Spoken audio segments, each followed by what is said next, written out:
All right. Well, hello again to all the boys and girls out there in YouTube land watching. John and Ellie of Georgia Beer Reviews back at you today with a special edition of Stout Sunday. We had the morning show, and now we're doing a round two. Got some great people on the panel, and we're going to get into it here in just a second. But let's cue that intro.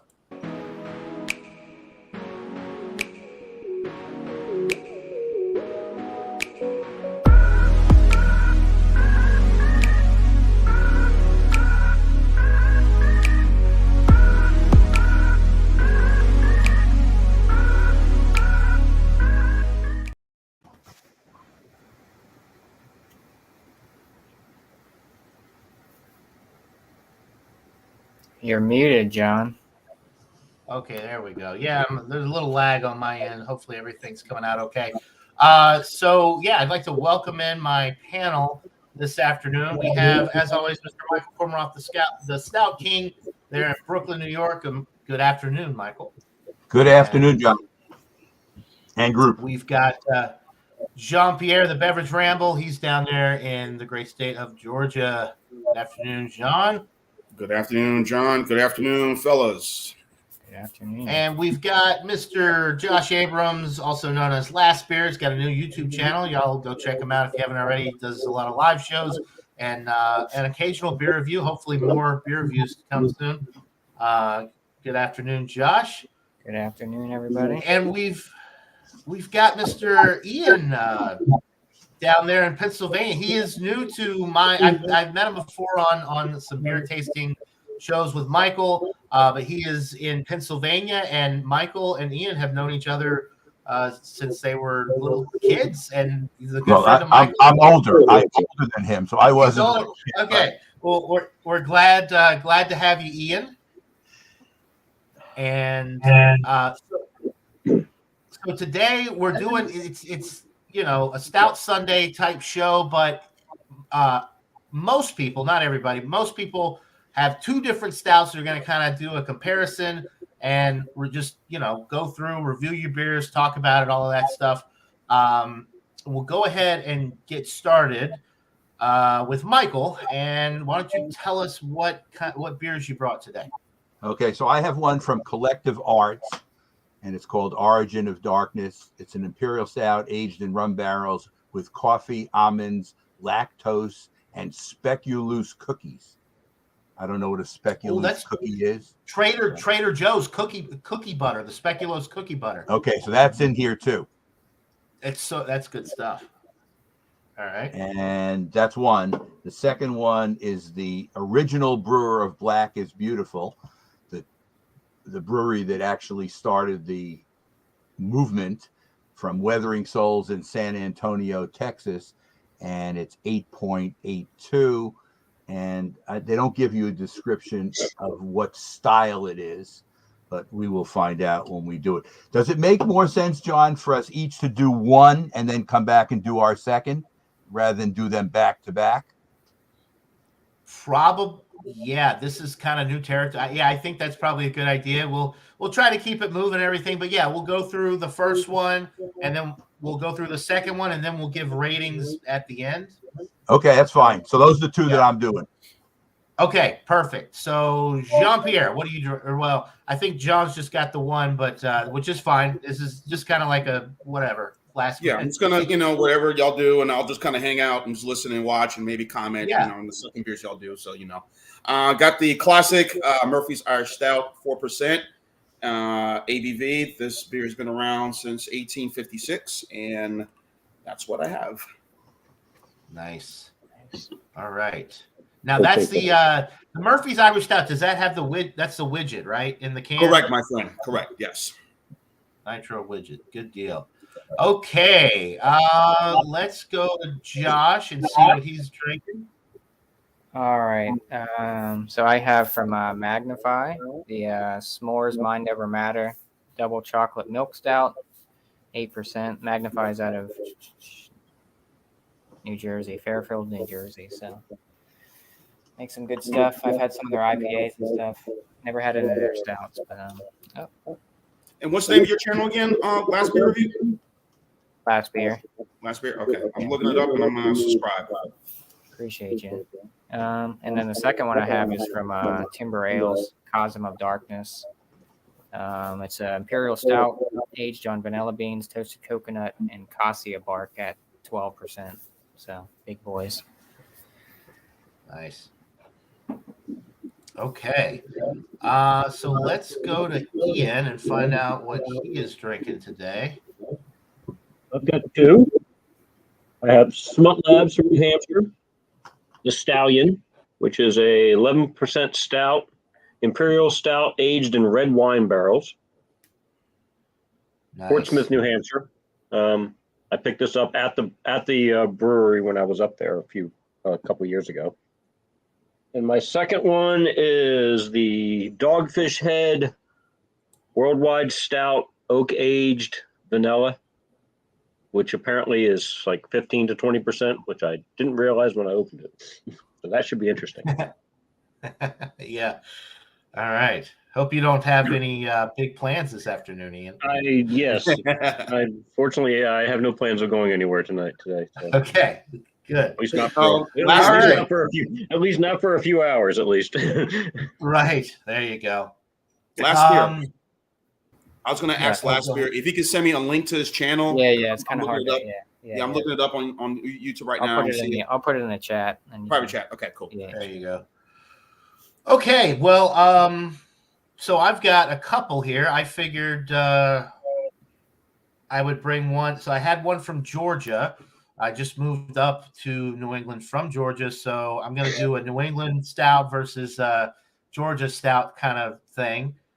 So my first one, let's see if I can find my own thing here. Have I not put it in? Yes, I did. Okay, this is the first one. From 3 Taverns out of Decatur, Georgia. This is the Midnight Snack.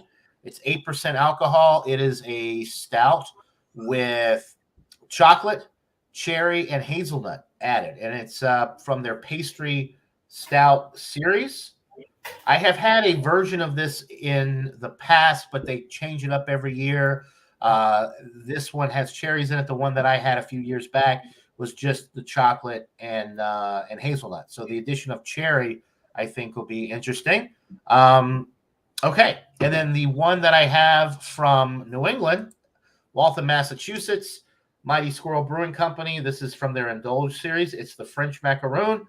And this one also clocks in at 8% alcohol. So both 8% stouts. One from Georgia, one from Massachusetts. Pretty, and they're both pastry themed. The French Macaroon and then the Midnight Snack as well. So, okay. Really quick before we get to, I am way behind on the chat. I'm not going to go through every comment, but I just want to thank everybody for being here today. We got Drunk One, we got Vanessa Kitty, Craig Swenson, Jeremy Vinson, Daryl Macias is in the chat. Cheers to you. Wow, a lot of people, more people commenting now than on the Stout Sunday this morning. I guess everybody is still trying to adjust to the spring forward, the time change. So anyway, thank you to everybody in the chat. We appreciate it. Let's go ahead and get right into it. We got a lot of beers to go through, so we'll go right back to Michael Kornroff and let him talk about his first beer, whichever one he's going to get into first here. And I'm sorry, hold on. Michael, you have to unmute yourself. I muted you earlier because you were echoing. Okay. I'm going to do the Collective Arts one first, which was the one that was rum barrel aged with almonds, lactose, and coffee speculoos cookies. So let's see what this looks like in the glass.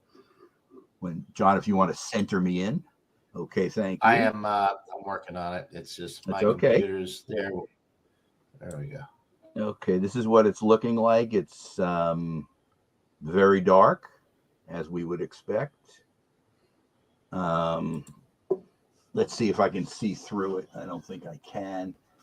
It's dark brown, but kind of like the dark brown, which is actually looks jet black, if you know what I mean. So it's dark brown and not black, but it's as dark brown as you can get.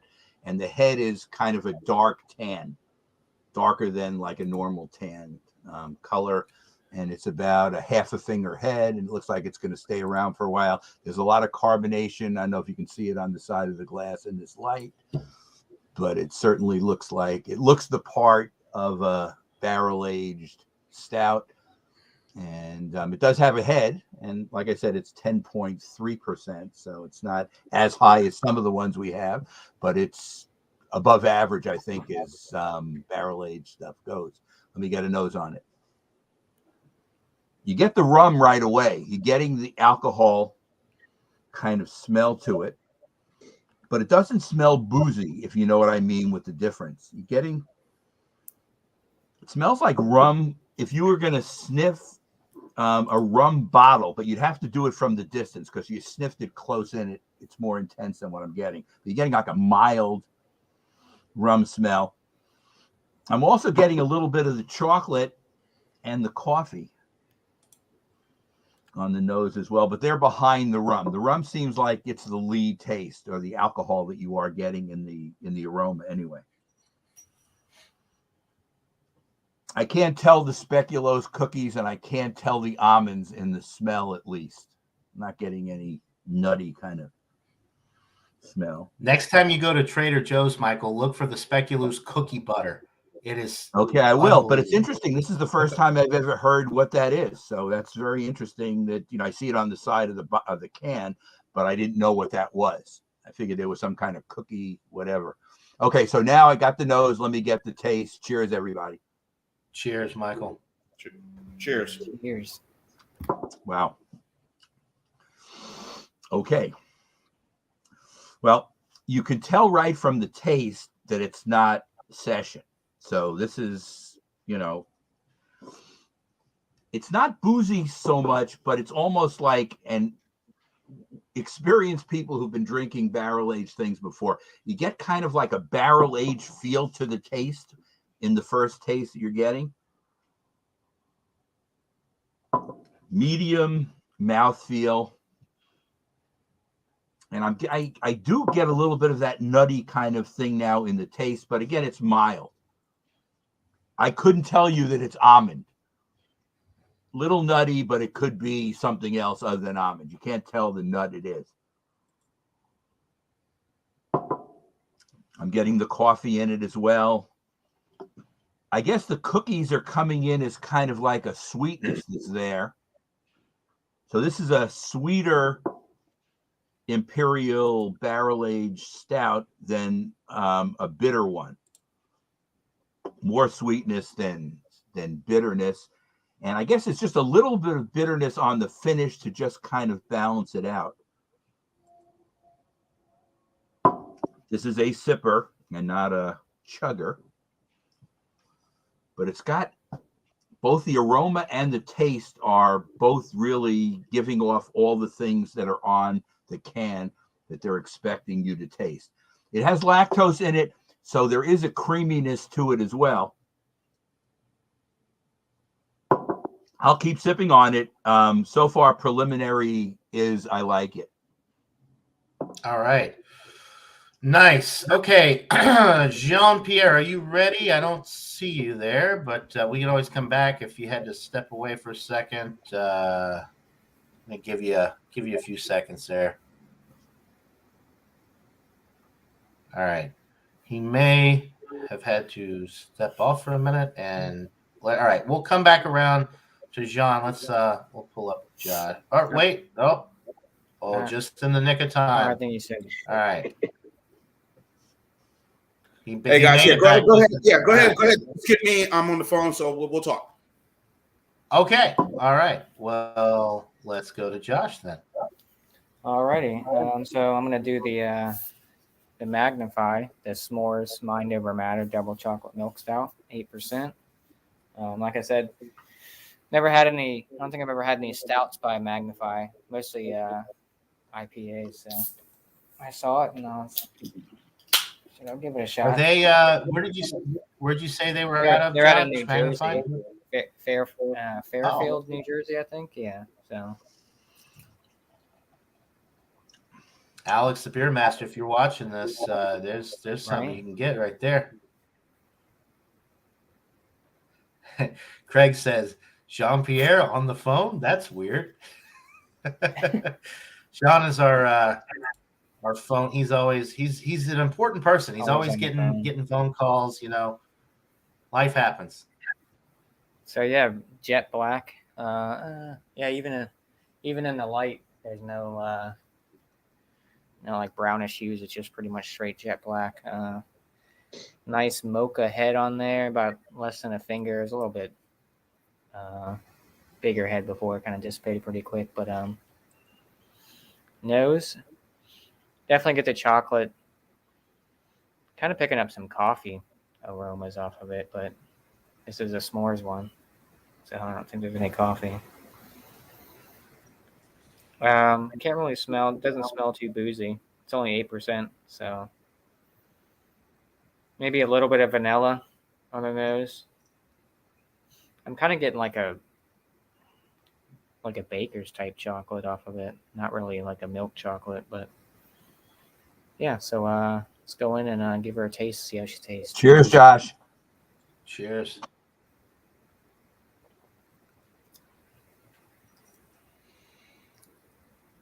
Very thin bodied right off the bat, I can tell you that. Not too much sweetness coming out of it. I don't really get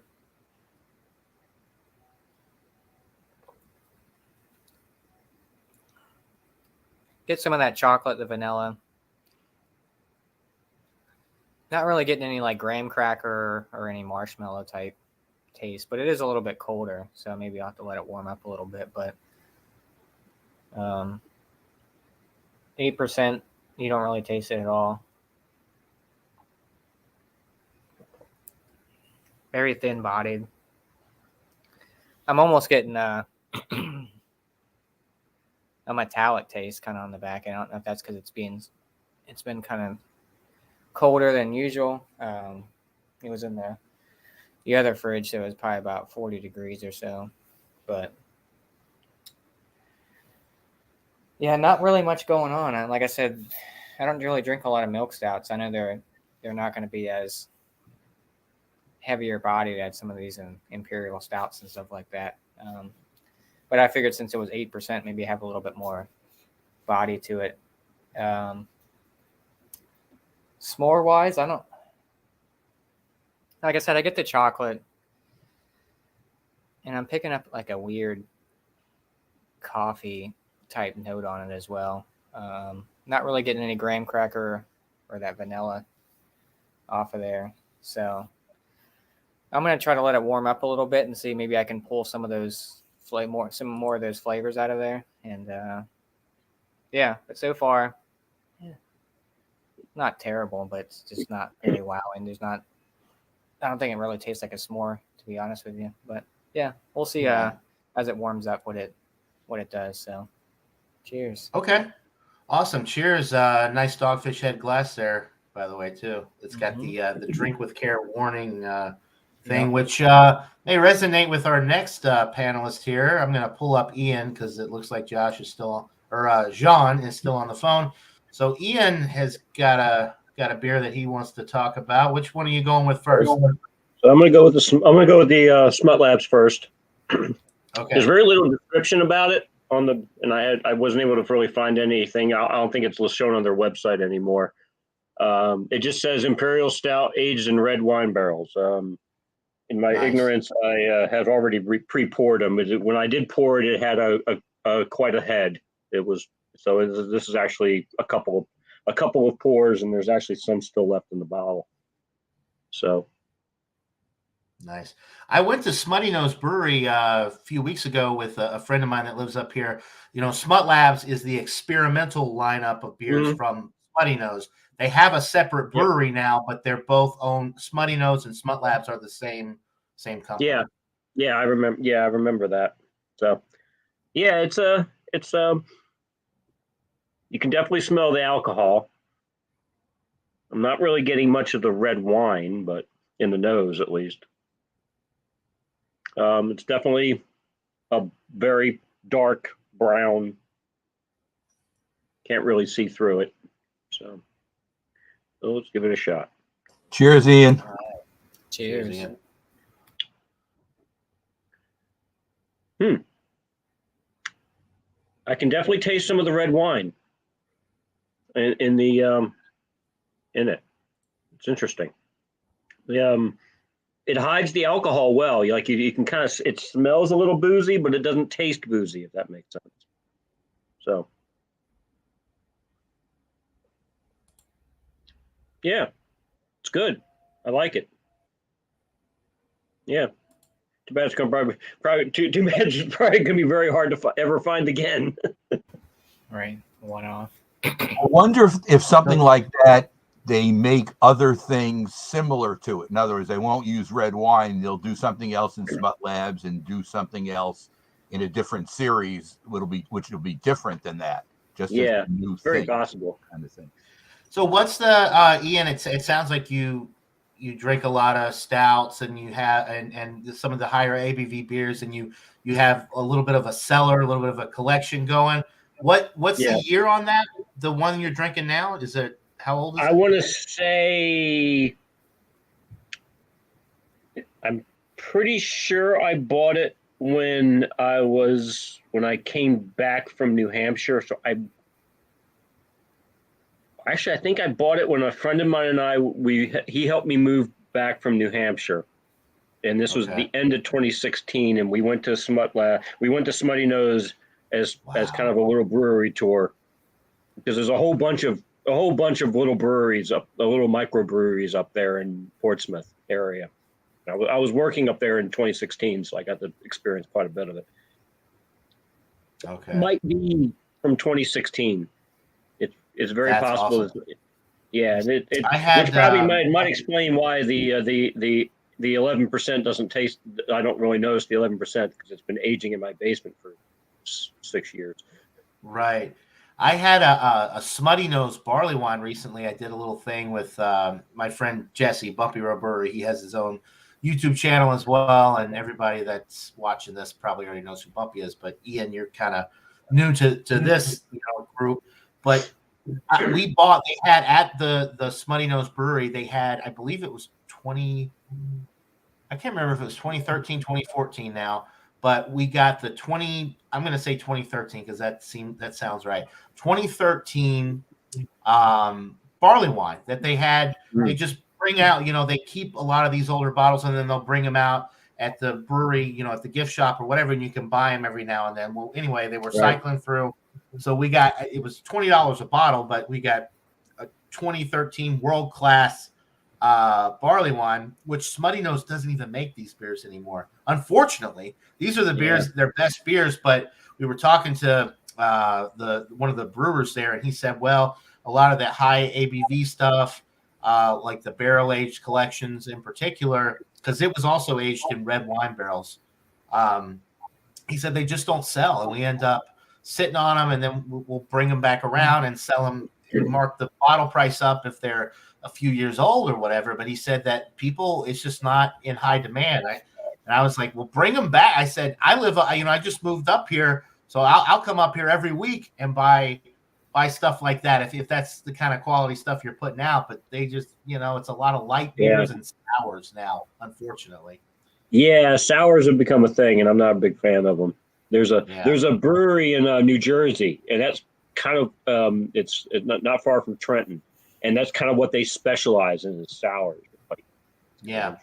Smutty Nose, they have a lot of sours now, whereas that wasn't a thing 5-6 years ago. But now that's that, and I would say like the lagers or like the pilsners, IPAs, and then they have like some dessert, like pastry stouts. Like they had a chocolate covered banana stout and a couple other things, but you just don't see the barrel aged, like the barley wines and the the really high end ales and stuff that you used to. But, oh well. I mean, the one brewery that I live near that does a lot of barrel aged stuff and aged stuff is I live near Neshaminy Creek Brewery. Oh, okay. I think I've heard they're of like them. a mile. They're about a mile and a half from my house, the brewery. So nice. So I have a fair amount of their stuff in my basement too. Like Ian, do they do tours? Can you go to the brewery and they show you around and give you some free beer at the end, that kind of thing, or not? Honestly, they might. Honestly, I've never really asked about tours. Usually, because they've got a fairly large tasting room. I don't know if they do tours. To be honest, I've never. I mean, I've been going there since they first opened. How many years ago? And when their tasting room was about the size of my living room. So, but now it's like part of their warehouse. When they expanded, they really made it big. The biggest issue of that place is they have no parking. The parking at Neshaminy Creek is it's an industrial park, and it wasn't ever designed to have that kind of traffic that they can get. They can get crazy traffic when they do taste and when they do releases and stuff like that. It can get insane. The park, like people will be parking half a mile. I mean, like it'd be almost faster for me to walk there than it would be to drive there. because the park, I end up parking almost as far away as my house. Well, that's like Michael and Brooklyn. He's got a couple of breweries pretty close, and in the way that Brooklyn is in New York in general, the big city, you'd be better off walking to just about any place or taking the subway. Other half is about a half a mile from my house. If you take the, that's a good walk. You get a little half mile in, get a few beers, and then you don't feel so bad because then you got to walk back and kind of work some of those calories off, I guess. Mm-hmm. All right, so Ian, we will come back to you here shortly with your second beer. I'm going to pull myself up because John is still MIA there on the phone dealing with important things that, more important than beer. Anyway, I'm going to start with the one from Georgia, from Decatur, Georgia, the Midnight Snack. And 8%, pastry stout series, chocolate, cherry, hazelnut, coffee, milk stout. Okay. Let's pour it up here.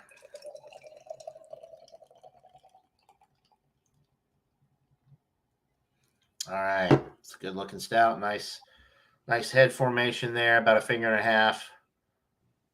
Almost 2 fingers worth of a very creamy looking dark tan head. The appearance itself is almost jet black, but if I hold it up to the light, I can see just a little smidge of brown around the bottom of the glass. And John, I'll get to you in just a second. Glad to have you back. Sorry, guys. I was talking to my mom. Sorry. So no, hey, mom comes first. There's a lot more important things out there than Stout Sunday afternoon edition, whatever you want to call this show. Anyway, all right. So the aroma on this is actually very nice. I am getting the coffee, but I'm getting the cherry right after. A little bit of dark chocolate, and that nuttiness from the hazelnut is coming through too. So a little bit of everything: coffee, chocolate, cherry, hazelnut. It's all coming through. I will say that the coffee is probably still the lead aroma, kind of like a cold brew coffee, like a really strong, like robust blend. I'm not a huge coffee drinker, but yeah, this is definitely like a very concentrated, very potent coffee aroma.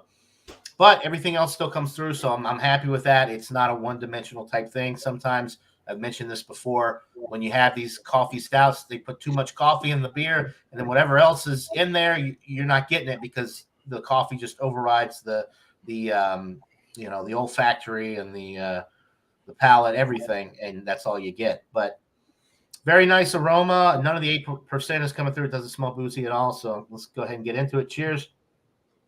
Cheers, John. Wow. Very nice. Believe it or not, the chocolate is actually coming through first. Then the coffee. Nice and bready in the middle of the sip. You're getting that nice roasty, toasty, bready note from the roasted malt. So very, very bready in the middle. Dark toasted bread notes. The hazelnut is coming through as well. Very nutty. I love hazelnut. The Ferrero Rocher is one of my favorite little candies. The little hazelnut chocolate covered. There's actually a lot of that flavor going on with this. The chocolate covered hazelnut type flavor. The cherry is there, but it's very mild. It's very in the background. It just provides like a little bit of almost like a tartness to it, which is nice. It kind of cuts through some of the acrid notes from the coffee. The finish is very smooth. It is a milk stout, so you get that creamy mouthfeel. The body is medium. It's really not a heavy body beer. It's not super motor oil, super viscous. It's not very thick and clingy. It doesn't linger after you swallow it down. So it's very inviting in that sense. This is probably the best version of the Midnight Snack that I've had.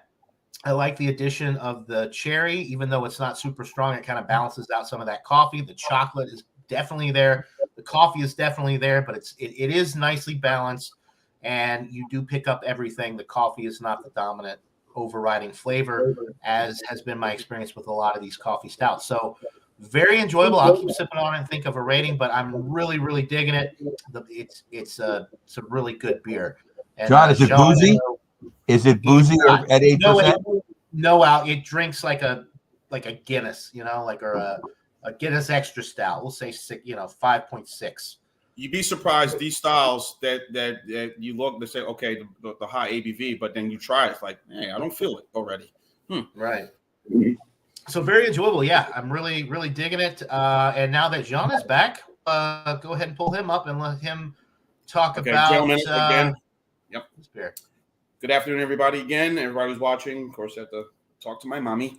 So I am drinking the Murphy's Irish Stout, 4%. Of course, this is one of the legendary stouts, introduced in 1856. Now about to pop open the bottle. You'll hear the widget. Here we go. Love that sound. Yes, it does. Yes, it does. So, nice. Look at this. Nice pour. Ooze and the creaminess of it. Very nice. And this is my third time having this. I bought this on Stout Sunday. Interestingly enough, I don't know, guys. It's again, as I've said repeatedly, just look at the pour. Just look how nice it looks in the glass. Very nice. Just had it in the refrigerator for a good while. So, again, if you want to introduce someone to a stout or introduce them to what stout is, or someone who's never been a stout drinker, definitely recommend getting this for them. I'm sure this is awesome on draft, but I've always had Guinness on draft. I was going to save this for St. Patrick's Day to sip on, but since I'm here. Very nice looking glass, very nice looking. The foam up top, everything beautiful. So, the scent of the chocolate malt is right there.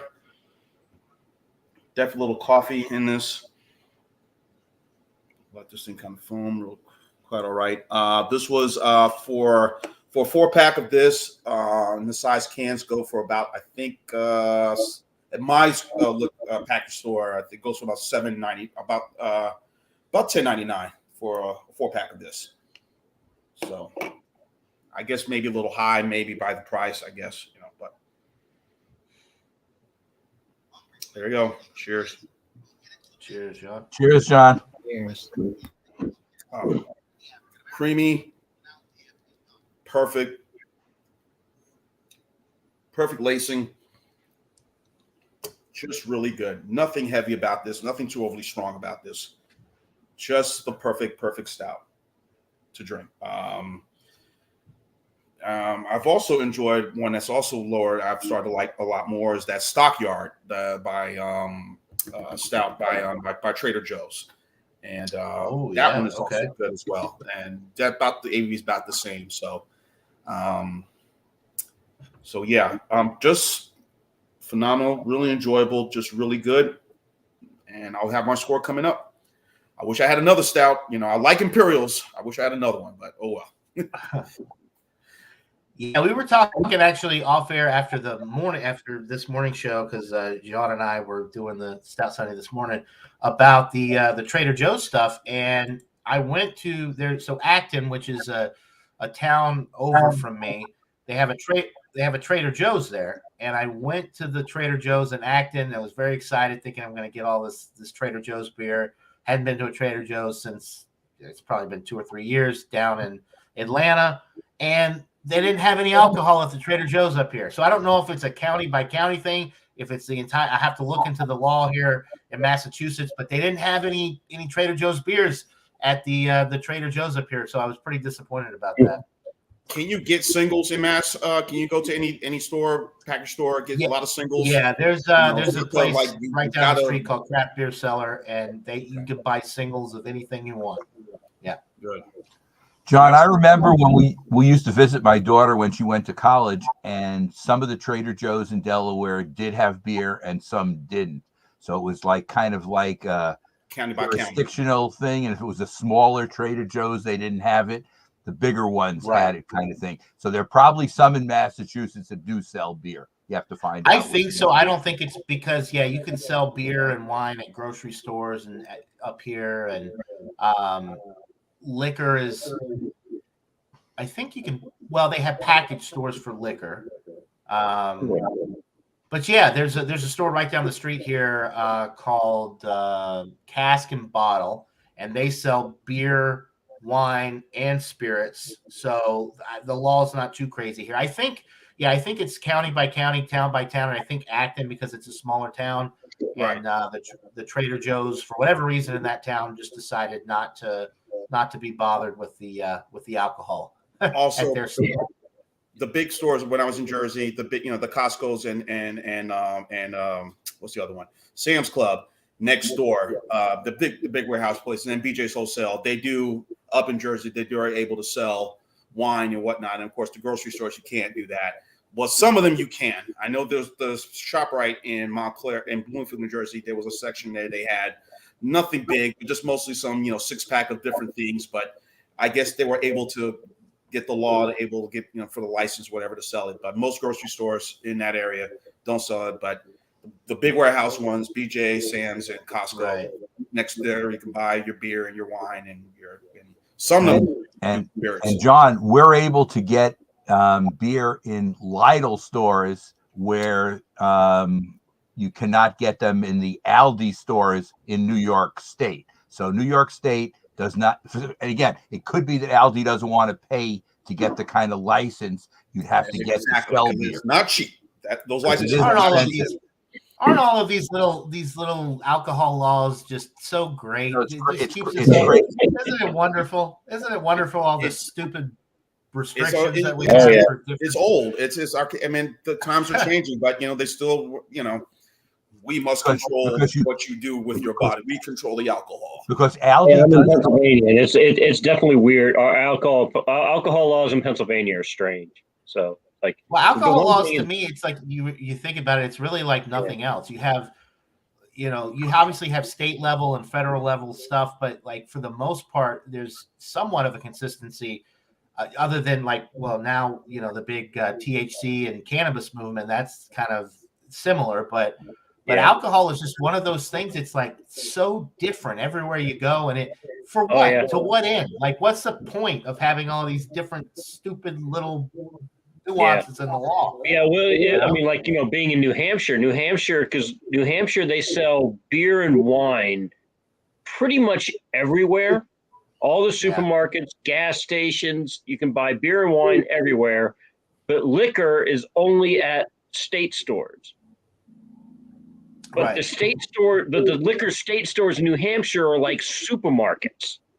Yeah, they're giant and they have huge selections. It was amazing. When I decided to try to get into tried whiskeys, I decided I wanted to try Islay whiskeys and peated whiskeys. And I go up there and they've got a 6-foot, like my local state store in Pennsylvania, they might have 3 or 4 Islay whiskeys. Up in New Hampshire, they've got 24 of them. So it's pretty amazing. And the prices are pretty cheap too for usually around 10% cheaper than most other places. Wow, that's right in New Hampshire. But it's it's right across 95 from Massachusetts. So if you wanted to go up to, you just take it, and it's they make it a rest stop. It's got its own exit. And I'm 15 minutes away from the New Hampshire state line. Yeah. So if I want to go into New Hampshire and buy a bunch of stuff and not have to worry about the ridiculous tax, then I'll go up there. Yeah, which a lot of people do. Although the one thing I found strange about New Hampshire is that, because coming from Pennsylvania and New Jersey, the the craft beer, like the stores in New Hampshire or the stores, and it was like very difficult to find a good selection of craft beer in New Hampshire. Yeah. Because beer is sold everywhere. Everybody just wants to carry mostly the big stuff. So Right. it was like there was only a couple of stores that I was able to find that had a good selection of decent craft beers. Okay. So Yeah, which was kind of odd. It was kind of odd when you're like I'm used to like a couple of the stores down here in Pennsylvania where they'll have hundreds of different types of beer, Right. whereas it was just a really strange dichotomy of like the difference in the way the market worked. Pennsylvania's a Commonwealth, right? Ian? Yeah. Yeah. Yeah, and here, like we have, I mean, the laws have changed a bit. Like now you can get beer and wine in some supermarkets. If the supermarket buys a liquor license, then they can do it.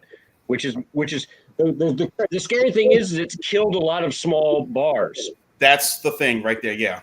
That's We the part why they lost a fighting lot it, of our because small little corner bars because some corporation will come and offer the owner of the bar a ridiculous amount of money to buy the bar, mainly because they just want the liquor license, and then they close the bar and move it off to some other place. So we've lost a bunch of our little bars. And Ian, it's funny, when my daughter went to school, she went to University of Delaware, which is right across the border from Pennsylvania. Yeah. And at that time, you had to buy a case at a time. They wouldn't sell 6-packs or 12-packs. Yeah, they have like certain ounce requirements. Yeah. Which was a pain. In Pennsylvania, it used to be. Like I said, they've changed the laws, but it used to be you had distributors where you could only buy a case, or you had takeout stores which were usually attached to bars where you could buy a 6-pack. But the price would be elevated, what you'd have to pay when you bought a 6-pack. Yeah, like there used to be a store near me. It's since closed, but literally it was a drive-through distributor. So you drove in, you came in, you told the vendor what you wanted. You popped your trunk. They went and got the case. You can either ask for it cold or not cold. They put it in your trunk, close the trunk, and you go up to the teller. The teller was a drive-through. You never got out of your car. You drove through the builder. So it was hilarious. Wow. But yeah, it's a long story, but eventually they closed a few years ago. But okay. But let's not to get too we're going on 45. Let's go ahead. How about this? What do you guys think about, we've already got the first beer open. Why doesn't everybody get into their second beer? We'll go through the whole rundown of the second beer, and then we'll come back one more time for the ratings on both beers, and then you can pick a favorite. Okay, I'm going to get my glass for my second beer. I'm switching it up. Okay. I'll get my I would kind of like to compare, because I have 2 8% pastry stouts, one from Georgia, one from New England. Kind of do a side by side and just see, which one I like, I prefer. So anyway, I'm going to go ahead and pull Michael back up, and you go through the whole rundown of your second beer, and then on the third go round, we'll I like John had a nice smile there. That was a good smile. That was it. I'm just enjoying the dialogue. Smile. Yeah, I'm just enjoying the dialogue. One is Black is Beautiful, and this is from Weathering Souls of San Antonio, Texas, and they were the brainchild of the beer. I don't remember the brewer's name, but he's been on several videos that I've seen, and it's interesting that when all the beers were brewed, for Black Lives Matter, some of the proceeds went for that anyway. This was a couple of summers ago when this came out. So there's no dates on this, so I can't tell when it was brewed or what the story is, but I'm going to 8.82%, which seems kind of a weird percentage, but whatever it is, and I don't have any idea what is in this, but it looks pretty. It's funny. It looks exactly like the first beer I poured in terms of its color and in terms of the head. So again, maybe this head is a little bit darker tan than the first beer that I did. So it's hard to tell, but also very dark brown. And again, you can't really see through it. It's kind of like an opaque look. And the head is similar, half a finger on the top, and again, a lot of carbonation. Let me get a nose on it. It's interesting to see that this is where I think when we're doing stouts, it becomes interesting. This is not barrel aged. This is just a straight stout. This one, because I think they would tell you on the side if it was barrel aged. I don't think it is barrel aged. Oh, it would definitely be on there if they barrel aged. So I'm pretty sure it's not barrel aged. But they're calling it an Imperial 8.82, which I guess it's more than 8%. So I guess you can. It's a very interesting nose, and I'm trying to exactly describe what I'm getting. Wow, I'm getting a smoky nose. We've had smoky beers before. This one is smoky, but it's interesting, and I actually like the nose, but it's smoky, and that's all I'm really getting. I can't smell roasted malts past the smoke. So smoky is my first nose, and let's go with the taste. All right, cheers. This is really good. Wow. Okay, so if you told me, and there's a German style called Rausch beer, this is kind of like a Rausch stout is what I'm getting from this.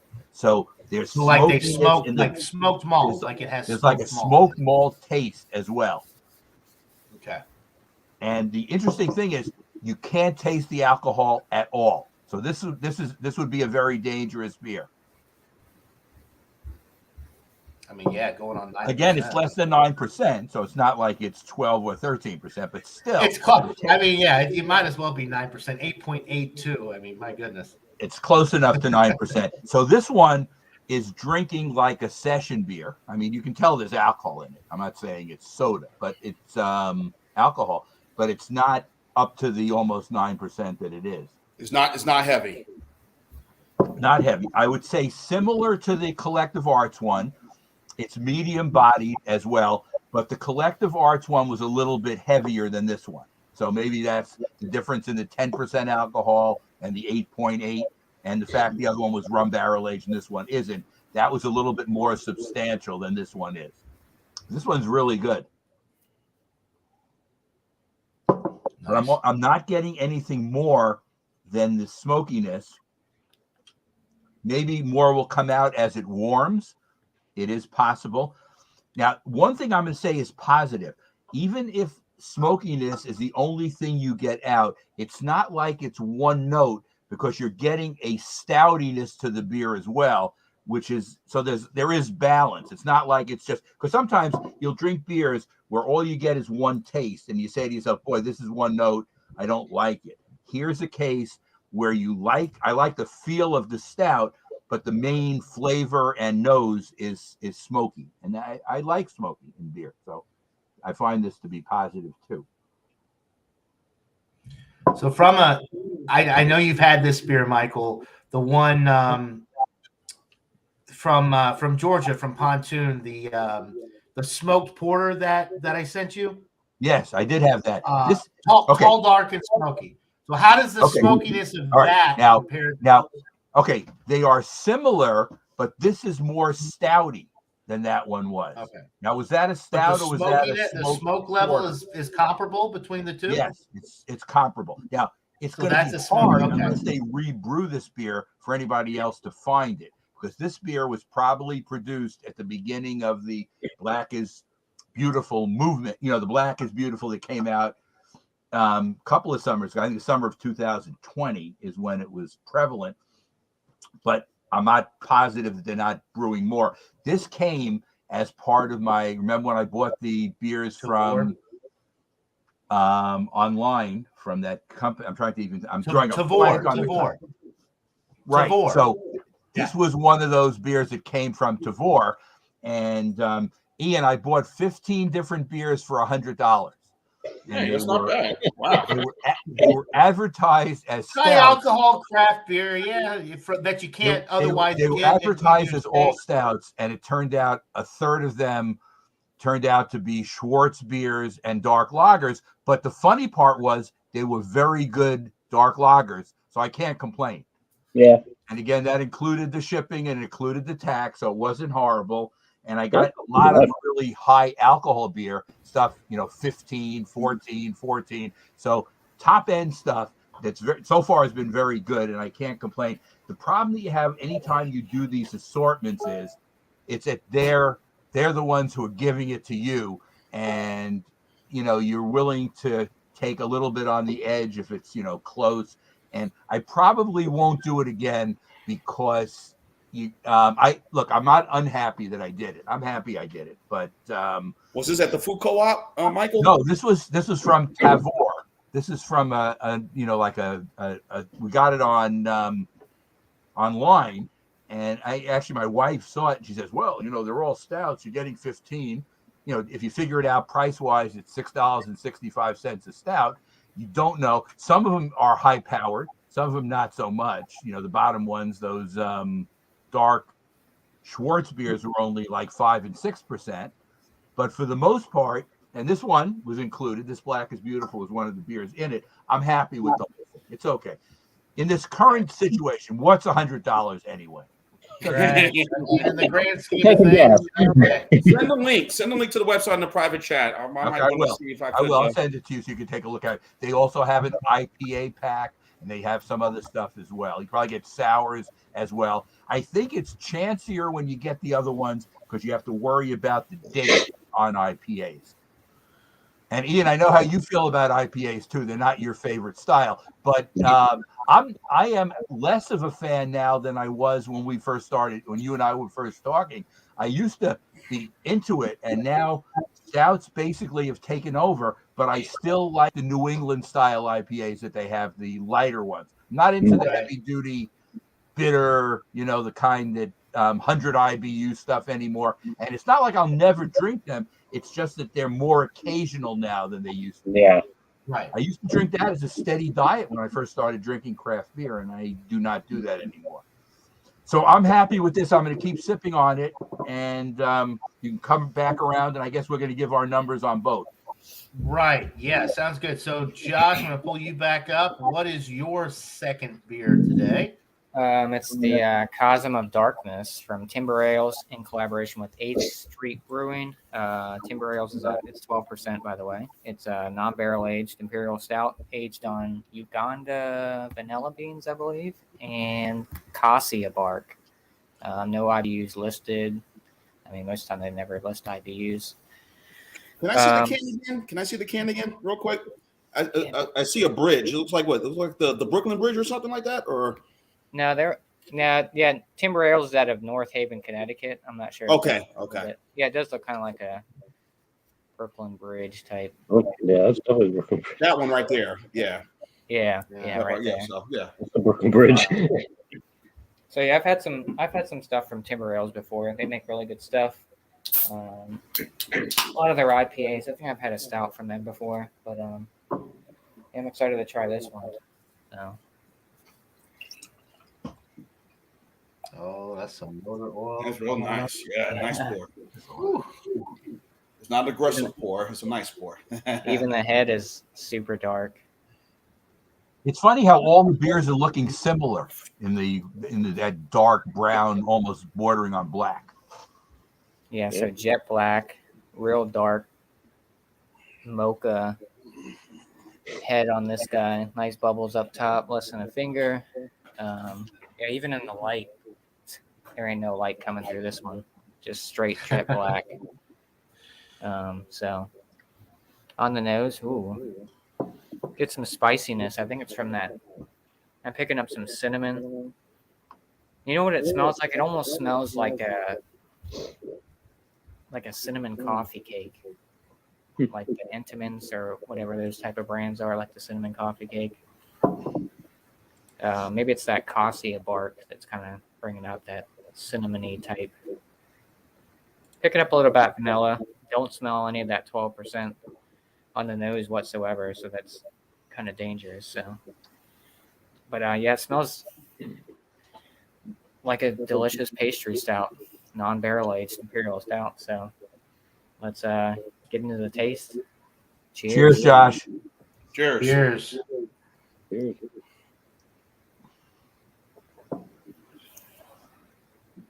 Wow. Thick, almost like it's definitely full bodied. Yeah. Yeah, I'm getting like a crazy like coffee cake. Like you're drinking like a liquid coffee cake pretty much. No alcohol whatsoever. 12% is masked extremely well. It is very sweet. It might be on almost towards the cloying type line. Wow. Yeah, this is one of those that it'll probably sneak up on you.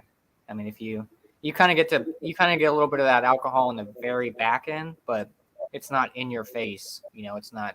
Oh, this is a high ABV beer, but it's definitely a dessert / pastry stout.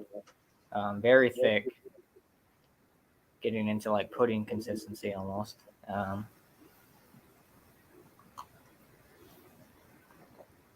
This is definitely not a session beer. Well, it has it has the characteristics because you don't taste that alcohol, but I think once you get past that sweetness, like I said, I am picking up that vanilla for sure. Doesn't say it has cinnamon, but maybe it's that cassia bark. It has like a little bit of spiciness to it. I'm guessing that's what the cinnamon type flavor is coming from. But yes, this is fantastic. I don't know if you guys ever seen Timber Ales in your area. They're distributed by 12%. But the same people that do the Evil Twin distributing. Yeah, they do not Timber Ales. 12%. They do a lot of distribution. I've had a beer by the brewery they collabed with, 8th Street. They're out of Greenville, South Carolina. I've had some of their stouts and stuff like that, and they've always been top notch. I think the one I had from them was with Humble Forager. It was one of their stouts, and it was right on par with this. Super thick, rich dessert pastry, and once again, that was a non-barrel age as well. It's crazy some of these imperial stouts that are non-barrel aged that give you that essence of like, does it really have barrel aged character? You know, because they kind of have that barrel aged characteristic, but they're just super high ABV and very delightful. They're very delightful to drink too. When you get to the 10+ range, even if it's not barrel aged, a lot of times you do actually get some barrel aged type notes because the alcohol is so strong and it's there's so much of it in there that it kind of can fool your palate a little bit. Yeah, you would never. I mean, if somebody told me this, just gave it to me, I would think it was barrel aged because it kind of has those characteristics of a big barrel aged beer. But and some of the local stuff, and John, we tried that Wild Leap when you and I did the Wild Leap together. Right. Some of the local stuff, some of the local stouts in these parts of the country, like from Pontoon to Wild Leap, I mean, they're making some really good stouts by far. Yeah. Josh, do you think that in these kind of pastry stouts, they're able to put together the taste combinations where they can cover the alcohol because the combinations make it almost seem like it's 8%, even though it's 12 kind of thing? Yeah, for sure. Yeah. I mean, because you get a lot of these, non-barrel aged imperial stouts that just have so many adjuncts. And I think sometimes the adjuncts kind of lower that alcohol presence. And it makes you think you're drinking like a barrel-aged stout or something like that. But some breweries and some beers, it can be a little too much for all the adjuncts. They'll have like coconut, marshmallow, certain types of vanilla beans, cacao nibs, and it's like they throw it all together, and it's like, oh, this is 14, 15% or whatever it may be, or 12%. But yeah, and stuff like this, I feel like it's good to kind of share with people. This is only like a 16-ounce can, but it's just one of those. It's very rich and a nice pastry stout. like I said, it's almost kind of on the cloying type sweetness because I think it's from those vanilla beans and stuff, and the thickness of it too, it kind of fills you up. So, but yeah, it's this one's definitely a winner for sure. So, All right. cheers, everybody. Cheers. Good deal. Yeah, well, let's keep sipping on that. We'll come back around here shortly. I'm gonna go back to Ian here with his second beer. So this is a Dogfish Head Oak Aged Vanilla Worldwide Stout, Man.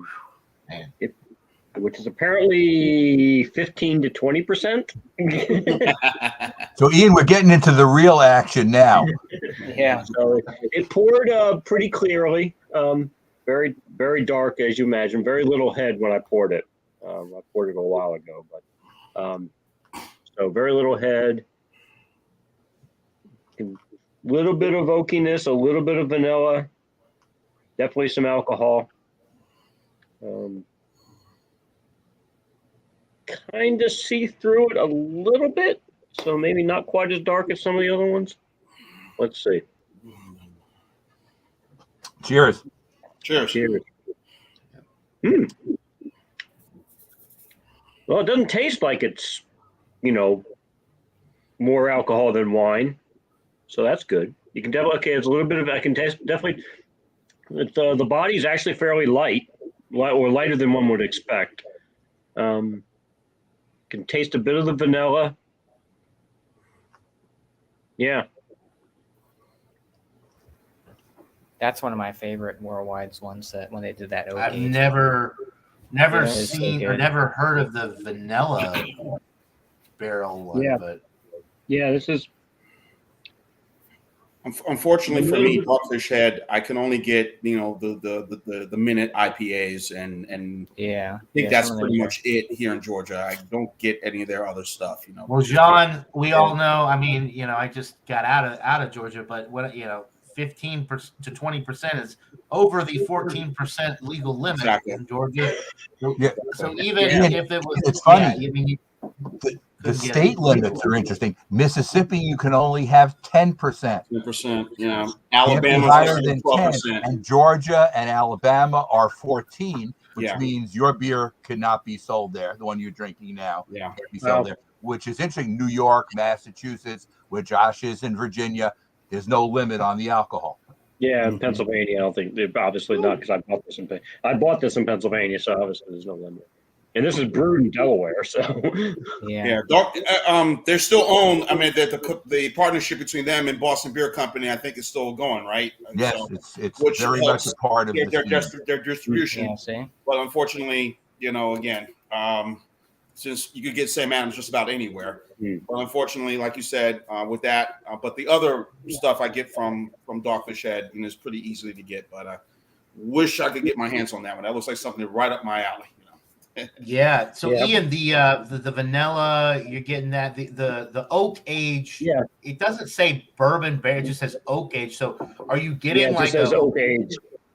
Are you getting like a barrel note on it from the oak? A little bit of barreling. It's definitely. I mean, the vanilla is definitely there. A little bit of alcohol in the aftertaste. Okay. But that says something. It's just a little bit of alcohol because we know it's more than it's 15. for as high That's as the pretty good. ABV is. It's surprisingly drinkable. Like you don't really. I'm gonna notice say, it. it seems like most of these 15 to 20%, they go around 18%, based off of my experience, and then like from what I've heard from like home brewers that have had those beers and they have like their little test kits and stuff. It seems like most of the Dogfish Head worldwide stout stuff seems to kind of range between 17 and 18. So for that beer being as strong as it is, and the fact that it's really not that boozy, that's pretty impressive, I think. Yeah, and it's probably been. I think I probably bought this about a year ago, maybe. Oh wow. So it's been Okay, it's so been maybe been yeah. for a little while. I think they stopped making it back because I've been trying to find it ever since. Because I believe they back in replaced the 2017. one that you have with just the straight bourbon barrel. They do have a bourbon barrel aged worldwide stout that's currently available. Oh, or actually, no, I'm not. So I'm sorry. Not They got Bourbon. the Yeah, Utopias. Utopias. That's Oh, yeah, I that's have what I that. meant. I have a Yeah, bottle of that. Utopias. I have a bottle of that downstairs. I haven't Yeah. opened it yet. I mean, Oh, I'm that's good. Which is not bourbon. Utopias is their beer, so aged in the high ABV yeah. beer barrels, and they brew the Utopias and age them in. Which Yes, I have a bottle of that. So I'm That's curious. really good. I'm figuring on letting that. I'm figuring on trying to let that sit for at least a year. yeah, Yeah. if you have the patience to cellar that one, that's one to definitely get Yeah. some age on. Well, I'm probably my favorite imperial stout is Brooklyn Black Chocolate Stout, and Okay. I buy it by the case, and then I don't touch it for at least 3 years. Do you like the Ian black has a lot of ops? Ian has a lot of restraint, and that's a good thing when it comes to this Yeah, stuff. me too. Yeah, well, in some Ian- ways it becomes a problem because I tend to and stuff in my basement I forget how old it is. So it can be a problem. I've got some Brooklyn Black Chocolate Stout that's probably 8 years old. Oh, that probably Okay, you is should real think good. about That's real drinking good some if of you that pop it soon open. because you're going to get past the point where you may Yeah, end and I up think with- I gave a bottle of it to a friend of mine. He said one of it was really good and the other one was not so good. So, yeah, sometimes it's they turn to vinegar when you pass a Yeah. certain amount so of yeah, years. apparently it's like I think seems to be 6 or 7 years is about the limit. Yeah. Okay. I'm We've cellaring got some stuff. fans in the I'm chat. not Ian, making fun of you because I'm cellaring stuff too, but I have less restraint. And John gives me a hard time if I wait too long. So, it's I almost gotta like find- I'm you sitting need on to get 7 on. years. You need to get on that Silent Night 9%. I know I have a from back Silent in- Night from North Carolina that's from November of 2014. So that would be 8 years this November. So I that's think you getting to need, the and point it's of- only 9%, so not quite and as it's only high alcohol. 9%, where your need to Brooklyn get- one is 10%, which is a little. But Yeah, I've got 3 cases of Brooklyn downstairs. Wow. Oh So, wow! So I I've never like had the black. I've never had the black chocolate stout, the one that you're talking about, but I have had the black ops, which I really enjoyed. yeah, I have some Black Ops too. That's actually I think that some of that's actually been aging down there for a few years. So and that's on champagne. The That's aged on champagne yeast gives champagne. it that different, that Which really is- nice effervescent. I have a couple. I have a couple of those bottles to it. too. yeah, Right. So I think my oldest okay. beer is 2015. Okay, so I am, now we're through everybody but John. but me, and then we're gonna go. So I'm gonna go since I'm pouring a second beer. Then we're gonna all go back around. That way, Jean can give, since he's only doing the one beer, he can give his rating. We'll all do our ratings at the very end. So for my second beer, I've got this one here. So I had an 8% pastry stout from Georgia. Now I'm going with an 8% pastry stout from Waltham, Massachusetts. This is the French macaroon. I've never had this one before. 8%. Let's see. Everybody knows what a macaroon is, I think. It's inspired by a macaroon. It says part cookie, part sandwich, but always an instant favorite, the French macaroon. So toasted, shredded almond, coconut, moist brownie, cookie crust, and a hint of vanilla. That sounds pretty dang good. All right. Pour it up. Probably should have poured it up. This one's pouring thicker, I think, than the other one. A little bit more motor oil. Wow. I like the glass, Nice John. head for a I like the glass. nice head for a pastry stout, 8% stout there. So beige head, the appearance of the beer itself. I'm going to say jet black with this one. I can't see through this at all. Well, okay. When I hold it directly up to the window here, a little bit of brown on the bottom, but pretty much black. The head died down. The aromas with this, then getting some chocolate, a little bit of coconut. Actually, there's a good bit of coconut with this, which I like. I wasn't expecting so much coconut, but there's a lot of coconut, a little bit of chocolate.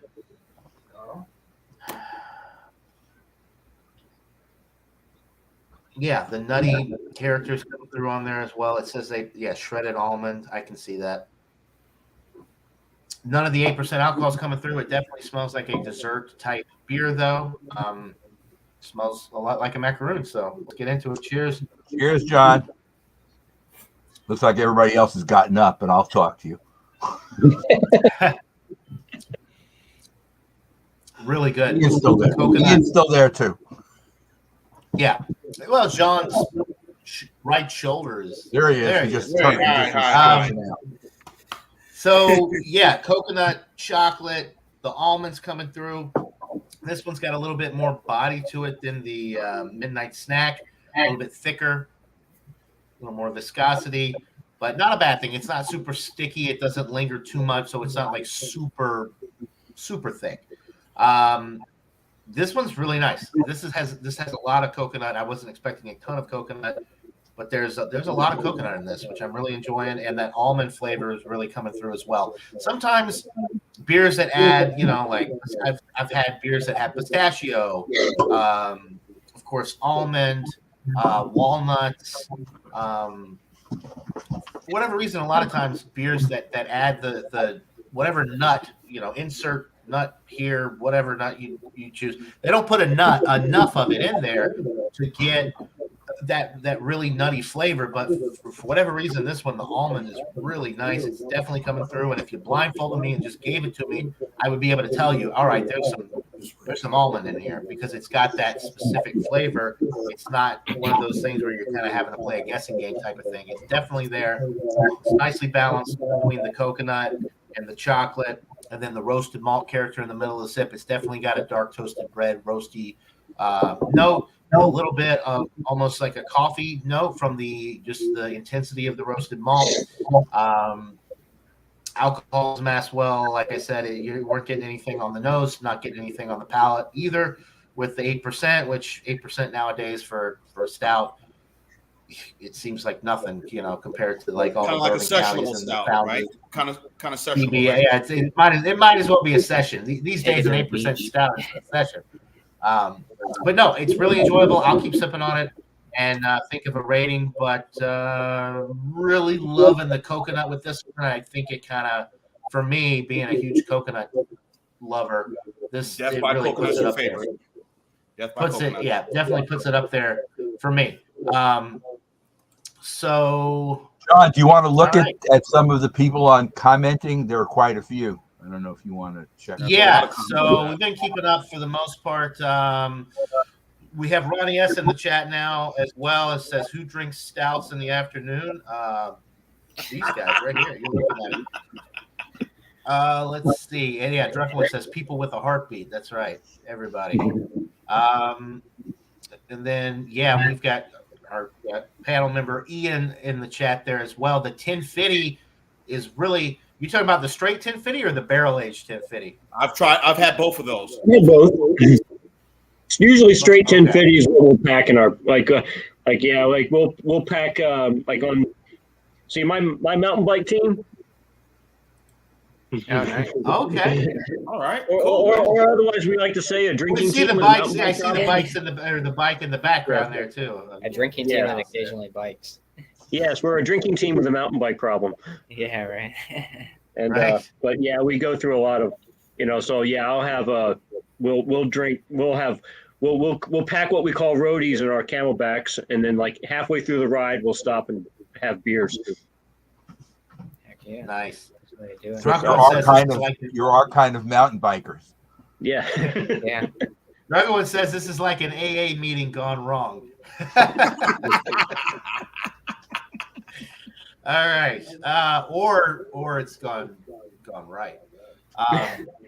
Depends on how you look at it. Anyway, okay, so yeah, thanks to everybody in the chat. Great chat. I don't think I missed anything super important. Everybody kind of talks back and forth with one another. And Jeremy said earlier, I thought this was funny. I'll pull this back up. He said Ian was he drank at 11%, now at 20%. The last time somebody drank that many in a row was Alex, and he ended up with that shirtless beer review video. I'll have to go look for that. Jeremy. And then Craig says, I like topless videos. Everyone should be topless while reviewing beer. No, you don't want that. That's on another Some platform spots. there, Craig. Anyway. All right, so yeah, let's go back around. So, Jean, I'm going to save you for last since you just got the one beer, but I'm going to go back around. Everybody give ratings on both beers, and if you want to like say which one you like better or whatever, or just give the ratings, however you want to do it, it's fine. This is all new territory.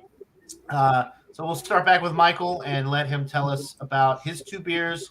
Okay, so the first one I and, had, which was the rum barreled Collective Arts, I'm going to give a 95. I think it's extremely good, and I would recommend it.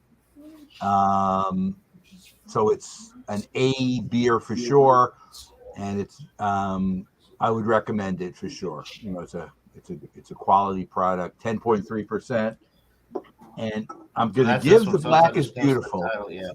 I'm going to give the Black is Beautiful another point to 96 because I love smoky beers. And this one, as I'm drinking it and as it gets warmer, is getting more smoky, if that's possible. I mean, it's been smoky since the beginning. But right. Okay. I like smoked beers.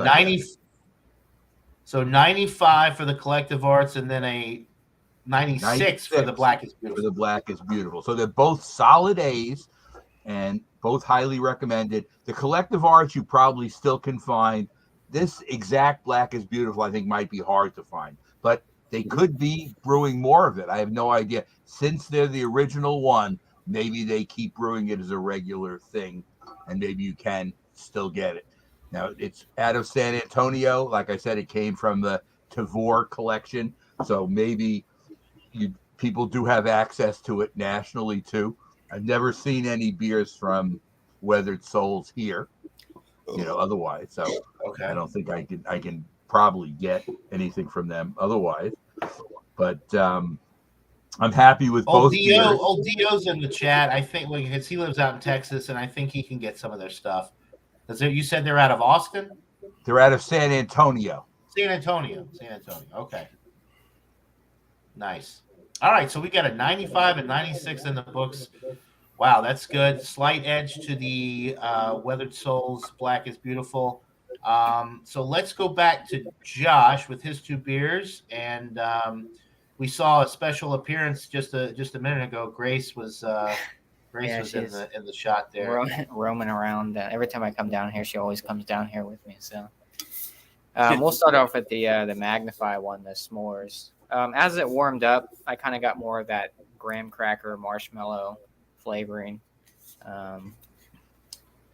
Solid milk stout though. I mean, I don't really drink a lot of milk stouts, but I saw the label and that kind of stuff, and I've had stuff from Magnify. I was like, pick it up something a little bit lighter than what I usually drink most of the time.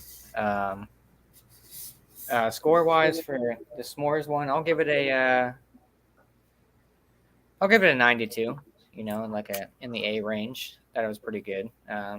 Definitely a session beer. Well, at least for me. I mean, it's still 8%, but I mean, you don't get any of that alcohol for me. And it's very light-bodied. But as far as the whole s'mores concept, I think once I let it warm up, it kind of got those features of a s'more sitting around a campfire kind of thing. But yeah, so that one and the Cosm of Darkness, Timber Ale's 8th Street collab, 12% Imperial Stout, aged on Uganda vanilla beans and cassia bark. This one's fantastic. Really, really good. Nice, full-bodied, non-barrel aged stout. Love the flavors in it. I'm gonna have to give it a 98. I definitely pick it up again. I just got to. All right. Yeah, it's really good. I mean, it might be a little bit too much for some people because of the sweetness and all that kind of stuff. But the alcohol is masked very well. This is definitely one you could probably share with some people. A little 16-ounce can, do a little tasting here and there. But 98 from them. I've always liked stuff from Timber Ales. They've always had good stuff. I've had some of their stouts before, and their IPAs are always fantastic. So, yeah. nice little 8%er, and then go into a nice imperial 12% pastry stout. Start your Sunday off the right way. So, cheers. Nice. Josh, I have a question. Before you, have you been to other half yet in Washington? No, not yet. No, I've had a few friends that have been to the other half. I heard it's like an airport hangar. Yep. Yeah. Yeah. It's like huge, huh? Yeah, I just grab their beers from like the bottle shops around here and stuff like that. So yeah, other half is fantastic. And they have good stouts too. They're not just IPAs. They do. They do. I've had some of their sours and stuff too. They do really good, like heavily fruit sour type stuff too as well. But yeah, their stouts are. And you live in Virginia, right? Money on those. What's that? He lives in Northern Virginia, though. Okay. Yeah, Northern Virginia, kind of right outside of DC, but Alexandria, like the Philly Fairfax area, like Kensington area in Philly was where I kind of grew up.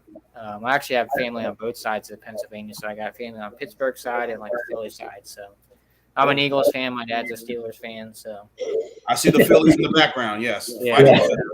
Yeah. Yeah. All right. Yeah. Awesome. All right. Wow. The chat is out of control here. Everybody in the chat wants shirtless beer reviews now. Off. I'll take my shirt. No. And, yeah, Nina, John, and Ellie shirt. No, believe me, nobody wants to see that, guys. Okay. Anyway, let's see. So, wow, awesome beer. That Cosm beer. If I ever get my hands on it, I'll definitely check them out. Like I said, Let me explain to Ian what the shirtless thing is. One night, I come down to the computer late at night, and they're on.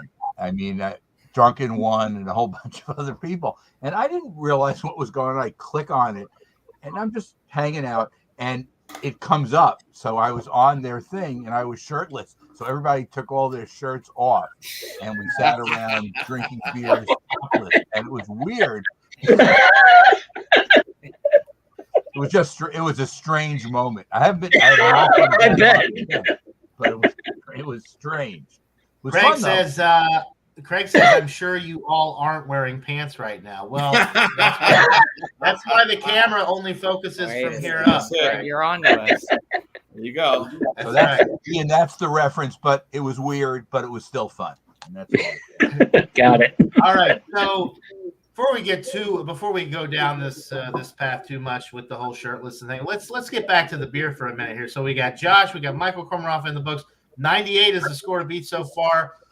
If anybody could do it, it'd probably be Ian with his Worldwide Stout or his Smut Labs barrel aged red wine aged beer there. Yeah. So what are you thinking for ratings? We'll start with the Smut Labs and the Stallion. All right.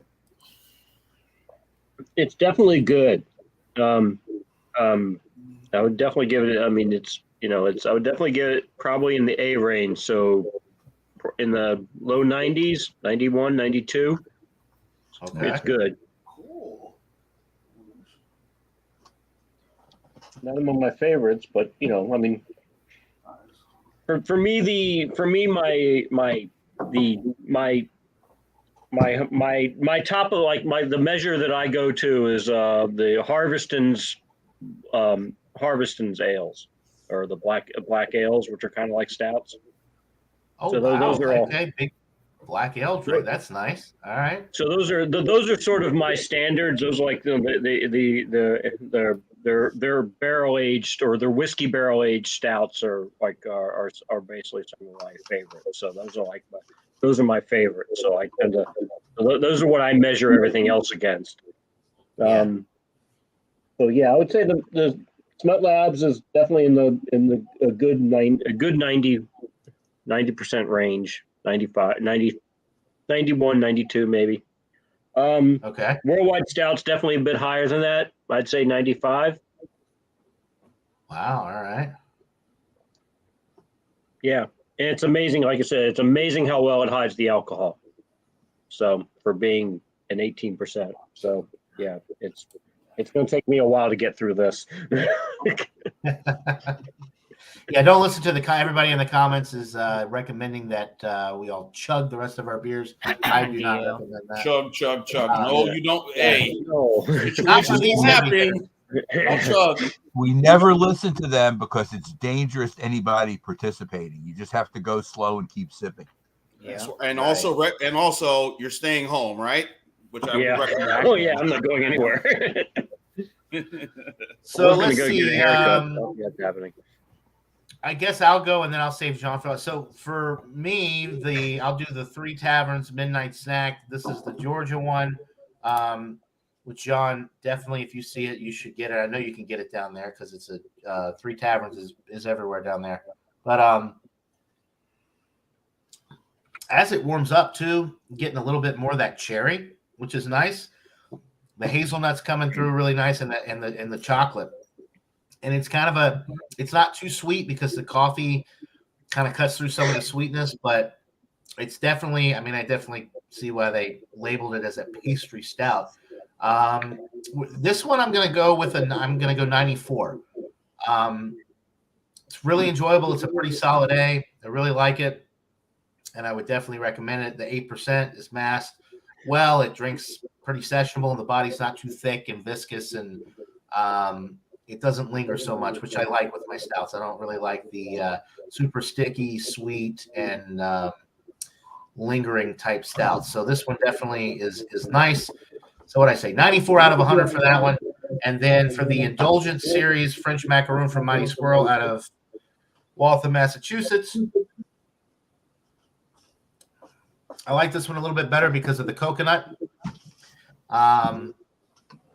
And you get the almond flavor in here. So both of them, so the hazelnut is nice in the Midnight Snack. The almond is really nice in this one. I like the slivered almond coconut combination better than I like the hazelnut cherry combination. So anyway, I'm going to give this one a 96. I think it's a little bit better than the 3 Taverns. Both excellent stouts, though. If you're into dessert stouts, you can't go wrong with either one. If you like a little bit more coffee, then go with the 3 Taverns. If you like a little bit more sweet, a little bit more dessert-like without the coffee, then go with the French Macaroon. But either way, you can't go wrong. Both amazing stouts, and this was a fun little experiment. So the winner is Massachusetts over Georgia with the pastry stouts for the 2 that I had anyway. So, all right. So now we got to go back to John with his classic Murphy's Irish Stout. By the way, the lowest ABV stout of the day as well at 4%. Everybody's bringing heavy hitters, and John is being all responsible with his 4%. Yes, 4%. very responsible. Yes, you should learn from me. Yeah. Anyway, 4%. Again, you can't go wrong with Murphy's, folks. It's his original. It's all the stouts that you guys have presented are all Imperials, kind of up my alley, and I do enjoy stouts. And whoever brought up the discussion about IPAs, I think I kind of agree with you. Most of these IPAs right now are kind of tasting the same, if not similar towards each other. And, I got nothing against it. I think, Michael, you had mentioned that. I got nothing against IPAs, but once you have one and then you try another one, you think it's going to be different. It tastes the same like another one, and it's kind of on and on and on. It's like, all right, okay, fine, enough. All right, so kind of like you, I'm trying different things. I'm trying like the Belgian quads. I'm trying more stouts, more dunkels, more different styles. And again, nothing against IPAs. I do enjoy them. So, but kind of agree. IPAs are becoming tasting kind of all of them. These different companies kind of tasting the same. But anyway, back to the stout. Nothing wrong with Murphy's. Very good sessionable stout. I'm going to go with 88 out of 100 for this one. So like it a lot. And while I've been sipping that, I've been sipping a little bit of this too. Can't go wrong with Busch Ice. Nice. There you go. I got a question for you, John. I'm gonna put you on the spot here. So stout, if you're just getting into stouts, right? You want to start. I've always had stouts, but over the years, Imperials. I enjoy more Imperials than some of these sessionable ones. Right. Yeah. So my question to you would be: I got three stouts I'm thinking about as good introductory stouts. I know you've had all 3. So my question to you is: which one would you recommend as the stout to try for your first stout? Would it be A, the Guinness Draft? Would it be B, the Murphy's Irish Stout, or C, Young's Double Chocolate? If you had to pick one. I know my vote. I enjoy all three. I would, assuming we're going all of the canned version with the nitro widgets in it, if we had to make it fair. Yeah, I would go with the Guinness. More, Really? Okay. more no. I like Guinness too, but you know what? I had a Young's Double Chocolate a few weeks ago, and I just that the addition of the chocolate in there for somebody like kind of just getting into the style, I think they would just go head over heels for that type of thing. I'm not sure because to me it's well, Guinness was my introduction to stouts and craft beer. It was mine 20 years ago. That was I literally did not drink really at all until I had Guinness. That was that was like my introduction back to beer. Well, Michael knows my father, and I have a history, and so I didn't really drink at all until my early 20s, and I discovered Guinness, and I was like, oh, this is good. Yeah, I like this, and that kind of developed into everything you see here. So. I consider Guinness the ultimate introductory stout. Very nice. Yeah, no, I do as well. I was just thinking of three because he's got the Murphys and then another one. Those are all three. They're right there in the low 4% range. They're all very sessionable, easy drinking. Mm-hmm. And everybody's got a different story. Like, oh, I had this one first. I had that one first. My first one was the Guinness Draft, which I love. But now that I've had all three, kind of looking back, if I had to pick one now, I might go with the double chocolate, the Young's Double Chocolate. But they're all excellent, and I would recommend any of them to new stout drinkers. But I guess if you want to go with the purest form of what a stout is, then the Guinness would be the way to go because they don't add chocolate, it's just a straight stout, and so is the Murphy's. So I guess the Young's would be the least. You maybe try that one last because it has the addition of the chocolate in there, not just the roasted malt. But have you ever had the? Anyway, I just figured I'd throw in that question just to see what you guys' thoughts. Have you ever had the Samuel Smith's organic chocolate stout? I've had that. That's like Nesquik. That stuff's like Nesquik. I mean, it's crazy. Pretty much, really. That's how I describe it to people: is beer flavored chocolate milk. And also their Imperial is not that strong either. The Samuel Smith is kind of light in a lot of ways. Samuel Smith makes an imperial stout, not the organic chocolate. They make an imperial stout, and it's only 7%. Most people would argue in America that 8% now is the minimum for an imperial stout. So Samuel Smith is kind of living on the edge with that 7%, calling it an imperial stout. Yeah, that stuff may fly over in England, but here in the States, if it ain't 8%, it ain't imperial. All right, so let's see. Are we going to go to a show and tell section? We can do a show and tell. We'll do a quick show and tell. Then we'll go ahead and wrap it up. If anybody has anything they want to show or shout out your channel or whatever, or just doesn't matter. So we'll just wait. Michael, if you want to go, you can. I think Jean Pierre went to go grab something. Josh, if you've got anything you want to show and tell or tell us about your channel, whatever. Okay, now I've shown this before, but Ian hasn't seen it. This is not a stout. This is a Trappist ale. It's brewed in the United States. This is the only Trappist brewery in the United States in Spencer, Massachusetts. So this is their Monk's Reserve Ale. It's a Trappist quadruple at 10.2%. And this was given to me by my friend. He went home to a town near where John lives now and picked it up in whatever beer distributor was up there and brought it back for me, which I thought was really nice. I am into the Belgian quads and their triples too. And it's different because, it's the yeast, I think, and the Belgian, sugars that are involved in that. It's different. You can get Belgian stouts as well, but they are also different than the ones we're doing tonight or today. It's not tonight yet. So I'm going to try this for the first time tomorrow I have a gathering where Giant Space Monkey's coming over and maybe another friend too. And we're going to do that, and we'll see how that works out. But so far, if I had to classify the styles that I'm into, Stout would be 1, Belgian style would be 2, and IPAs would be 3. I like sours as well, but what about lagers, Michael? What about they're lagers? not on the top end. What about lagers, Mike? They're not my favorite style. Lagers and pilsners are not distinctive enough for me.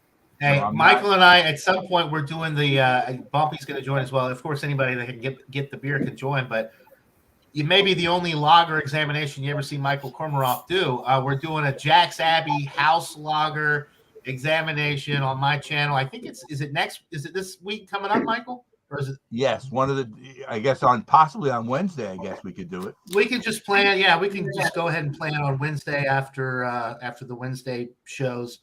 Because Bumpy wants to join, so I want to make sure that I give everybody the right date and time. So if you guys want to see Michael Kormeroff drink a lager, that might be your only shot at it. I'm not a lager freak. I'm not a big lager guy either. No, it's just okay. Lagers and pilsners. I'm definitely not a pilsner guy. I've never. But you know what? Michael Kormeroff did enjoy the Jack's Abbey Baltic Porter from the Framingham series, which is a lager because Jack's Abbey only brews lagers, and the Baltic Porter is the one darker beer style other than like a black lager or like a Schwartz beer that actually would fall into that category. So Michael really enjoyed the Baltic Porter. No, it was terrific. It was very good, I have to say, and it was a substantial porter. And Michael, you also like the Genesee Cream Ale, right? I do. And that's not a lager. That's a cream ale. It's not a lager, but it does drink a lot like your some of the macro lagers out there. It just has that little bit of a little twang to it from the warmer temperatures and everything that it's and that wort sugar in that beer. Oh my! Really good. The Genesee Cream Ale. That's a beer from my childhood. I love Genesee Cream Ale. Now that I'm up here in New England, I'm going to look for some of the other, like the Jenny Bach. I've never had that. They make a Kolsch, and they make a what's that other? They have a pilot series, which they brew 4 or 5 beers. I don't know if you can only get them at the Genesee Brewery in Rochester, but I want to say that up in the New England area, you can find some of these other beers. But down south, I could only get the Jenny Ice, the Jenny Light, the Genesee, and then the Jenny Cream Ale, which was my favorite. But up here, they have a lot of other beers. The problem is most people just can't get them because they don't distribute. And Ian, you probably don't remember this, but when I was drinking with your dad, we used to drink Jenny 12-horse ale, which I think I do remember that. I've heard of that. Ontario was talking about the 12-horse recently. So I remember. I know Jenny 12-horse ale. I remember very that. limited. Very limited. Yeah. They may not distribute at all. You may have to. It may be a brewery only type of thing. But it just shows you how far you come. We're talking about a long time ago, and if I'd love to try it years again, ago. But that was still only like 5.6%, and in the realm of what we're doing today, that seems really not substantial enough to. Yeah, I know. To me, anything under 6% is like a light beer. Yes. But at the time, it seemed like it was a big thing. It just It's funny. Like I'm so used to drinking these stouts and some of these other craft beers. The New England IPAs, the stouts, most of them, if it's anything less than 8%, you're almost getting ripped off. Especially considering the price point of craft beer nowadays. You want to get the most bang for your buck. Who's going to pay $15.99 for a 4-pack of like a 4.3%? I automatically with the alcohol. You can get singles at a lot of places here, but the craft beer prices, it's like gasoline's gone up, inflation, all this. Craft beer prices have gone up too. I don't know if you guys have noticed, but craft beer has gone up. And I know I just moved from Georgia up here to Massachusetts, but I would say on average $2 to $3 per 4-pack of 16-ounce cans on average. Craft beer prices have gone way up. Yeah, like the other day, anyway. I was at my brother's house. We were having some seafood. I bought a case of Old Milwaukee just to have. He was doing some crabs, some catfish, and whatever. And I bought a 12-pack of Old Milwaukee. Now at that time, maybe a couple of months ago, it was $6.99 for a 12-pack of Old Milwaukee. Now it's like $10.99. Wow. No, prices are up for sure. Prices are definitely up. So before we get to, I want to, Josh, did you have anything you wanted to show and tell? I saw you get up. Oh yeah, I got a few I picked up. So I actually got one of the ones that Michael was drinking earlier. I actually got all three of the series. There it is. That's the same one. They did another Origin of Darkness with this one's Imperial Stout, double barrel aged in bourbon and tawny port barrels with cherries, vanilla, and cacao nibs. 11.8% for this one. Another Origin of Darkness. You have to let us know what you think of that one, Josh, when you do Josh, it. I'm on. Yeah. We're gonna go ahead and wrap this up. I'm heading to Josh's right now. So see you guys later. And then I got another Origin of Darkness. They always Holy have crazy cow. can art. This one is Imperial Stout aged in oak barrels and finished in tawny port barrels with New Zealand Pinot Noir, South Pacific vanilla, and New Zealand cacao at 10.8 for this one. Picked up this. I was trying to look for the Parabola, the new one, but I found this one, the Firestone Kentucky Mule Vintage. So it's a bourbon barrel aged blended ale with ginger and lime peel. I think it's is the ABV on here? I think it's like 10, 11%. They don't have it on the box. Let me see real quick. But yeah, Firestone Walker is great. I still have a 2015 anniversary one from Firestone that I need to crack. Hopefully it's still good. I know Alex, the beer master, got this one. 11.8. Wow. Nice. So that's like a blend. Yeah, the cool thing about Firestone Walker is they blend they cuvee a lot of stuff. So you get. So I'm excited that I guess it's like their take on like a Moscow Mule kind of thing. I'm excited to try that one. And I actually picked up something from Drownlands. They're out of New York somewhere, but different style. I picked up this Fooder Age or Fodder, however you say it, Saison. Josh, I had that one. Hope you like it. It's good. Okay. Yeah, I've never had any like Saisons and stuff. I've always had like the IPAs and stuff like that. But yeah, Drownlands makes some great stuff. I don't know how widely distributed they are. We just started getting. You can get that in New York. I got that one. It's very good. You'll like it. Okay, awesome. Yeah, I decided to switch it up. Drinking all these IPAs and stuff. And then another Imperial Stout from Prairie. This is their Buntastic. So it's a Imperial Stout with cake mix, carrot, and carrot cake flavoring. It's 12. Okay. 12%, I believe. 12.8, I believe. I don't see the ABV on there.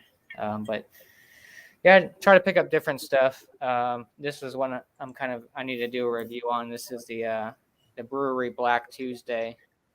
I love the brewery. John, that's your favorite. I do love the brewery out of Placentia, California. They make some amazing barrel-aged sours, and they actually have a sour stout called what's that beer called? Tart of Darkness. Oh yeah, that one's really good. Yeah, I've had that really one.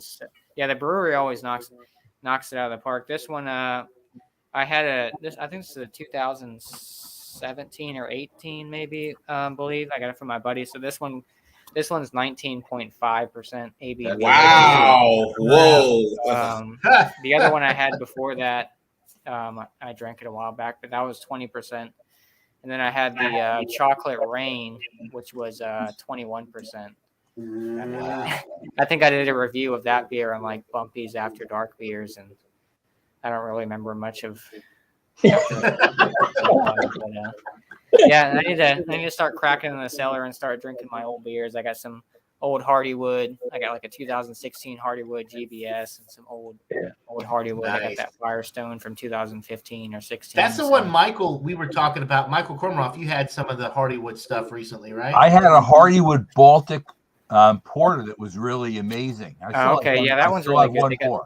They got the Raspberry Stout is one of theirs that they do. It's pretty good. But yeah, the GBS series is, I know that I have so much GBS. Bourbon barrel aged, rum barrel. I got some double barrel aged ones in there. So yeah, I need to start cracking in that cellar. So hopefully everything's Ian, not all vinegar.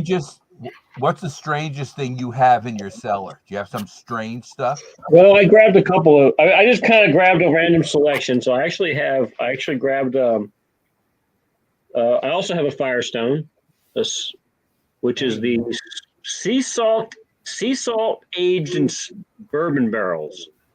Firestone Porter. Ooh. Hold on, let me pull you up. Yeah, Firestone's great. Apparently from 2020, so a couple of years ago. I've had this for a couple of years. I like the little thing here. Yeah, Before yeah, glory. that's cool. Insert. I've got a Sam Adams 13 hour. Oh, I love that beer. That's from their high end series. That's a good I one. can't- Barrel Room Collection. Yeah, I've heard some positive vibes about that. Some positive, Yeah, I haven't. One of the problems with like buying these is like, because I don't really have anyone to drink it with, and I really don't want to drink a beer this much by myself. But Pennsylvania's not that far. Michael, I'll get your address from Michael. And I'll head and over then there. and like here's an old Ola Dub that I've had for a long time. Harvestone. Harvestone's probably my favorite brewery. Wow. So I've seen their stuff before, but I've never. The bottles are strange. They're only like 8 or 9 ounces, aren't they? Like a weird. I think it's 11 ounces. Okay. Yeah, 11.16. I always This see is those 10.5% bottles. brewed in Scotland. The shape It of the is- bottles. It it's always like, reminds me of like a their- hot their- sauce. their Like, bread like and you're buying butter a is- bottle of hot sauce or something. Yeah, their bread and butter is called Old Engine Oil. Yeah, they sell that at Harvestone's the Old food Engine Oil co-op. Black Ale, and it's phenomenal. My I've never friends heard gave of it to me once as a joke many years ago because I'm into classic cars and an old engine oil, because it's black biscuit. It's like Guinness on steroids. And I would say that really got me into old engine oil is what really got me into craft beer. More so than like Guinness kind of got me back into drinking beer again, but Old Engine Oil is what kind of got me into craft beer. Okay. And Okay. So. All right. Good deal. So let's see. Jean-Pierre, I think you had a couple things too, right? You wanted to share? Yeah. I want to thank John and everybody on the panel. This was a great show, great panel. Thank you. Sorry again. Mom called. I had to take the phone call. So, but a couple of beers I have coming up. I have a couple of reviews already now. I got the Bolson double IPA as well as the Trader Jose. I'm sure in the video you'll probably hear me saying Trader Joe's Dark Lager. I meant to say Trader Jose Dark Lager. So both of those beers exclusively at Trader Joe's. This is what I bought the other day. I have this beer here called the Kraken Clapper Barley Wine Ale. This is from it's 9%. This is from the Campology Brewing Company. I bought this at Trader Joe's. This is a barley wine ale with caramel malts and Cascade hops. So this was $4.99 for this size bottle. Let's see, a pint size, 1 pint, 6 fluid ounces. So this is what I have here. I'm going to be reviewing. Also, I got another one from Trader Joe's. This is their Brow. This is their Pilsner, Joseph Brow. This one is 5%, the Czech style lager. Also, I have another one from Joseph Brow. Also bought at Trader Joe's. This is their Winter Right Dark. This is their Double Bock right over here. This is 7.5% ABV. So since winter is about to be wrapped up shortly, I better review this quickly. This one and the barley wine. Get that out of the way. I got from Gate City, 2 beers from Gate City. I got their OTP. This is their double IPA from Gate City.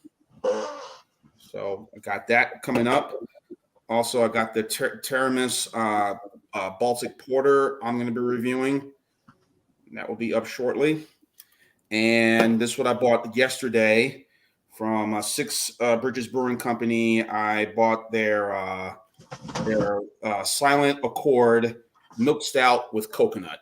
That is a good. Yeah, I think we were talking about this earlier on Stout Sunday. That's a really good one. I hope you enjoy it as much as I did. 6.5% ABV. So those are the beers I have coming up on my channel. So I just sent the link on the private chat. So for those who haven't followed my channel, and maybe I should put it on the other comments. Yeah, I've been subscribed. Yeah, I actually got one more, so I need to do a review on this one.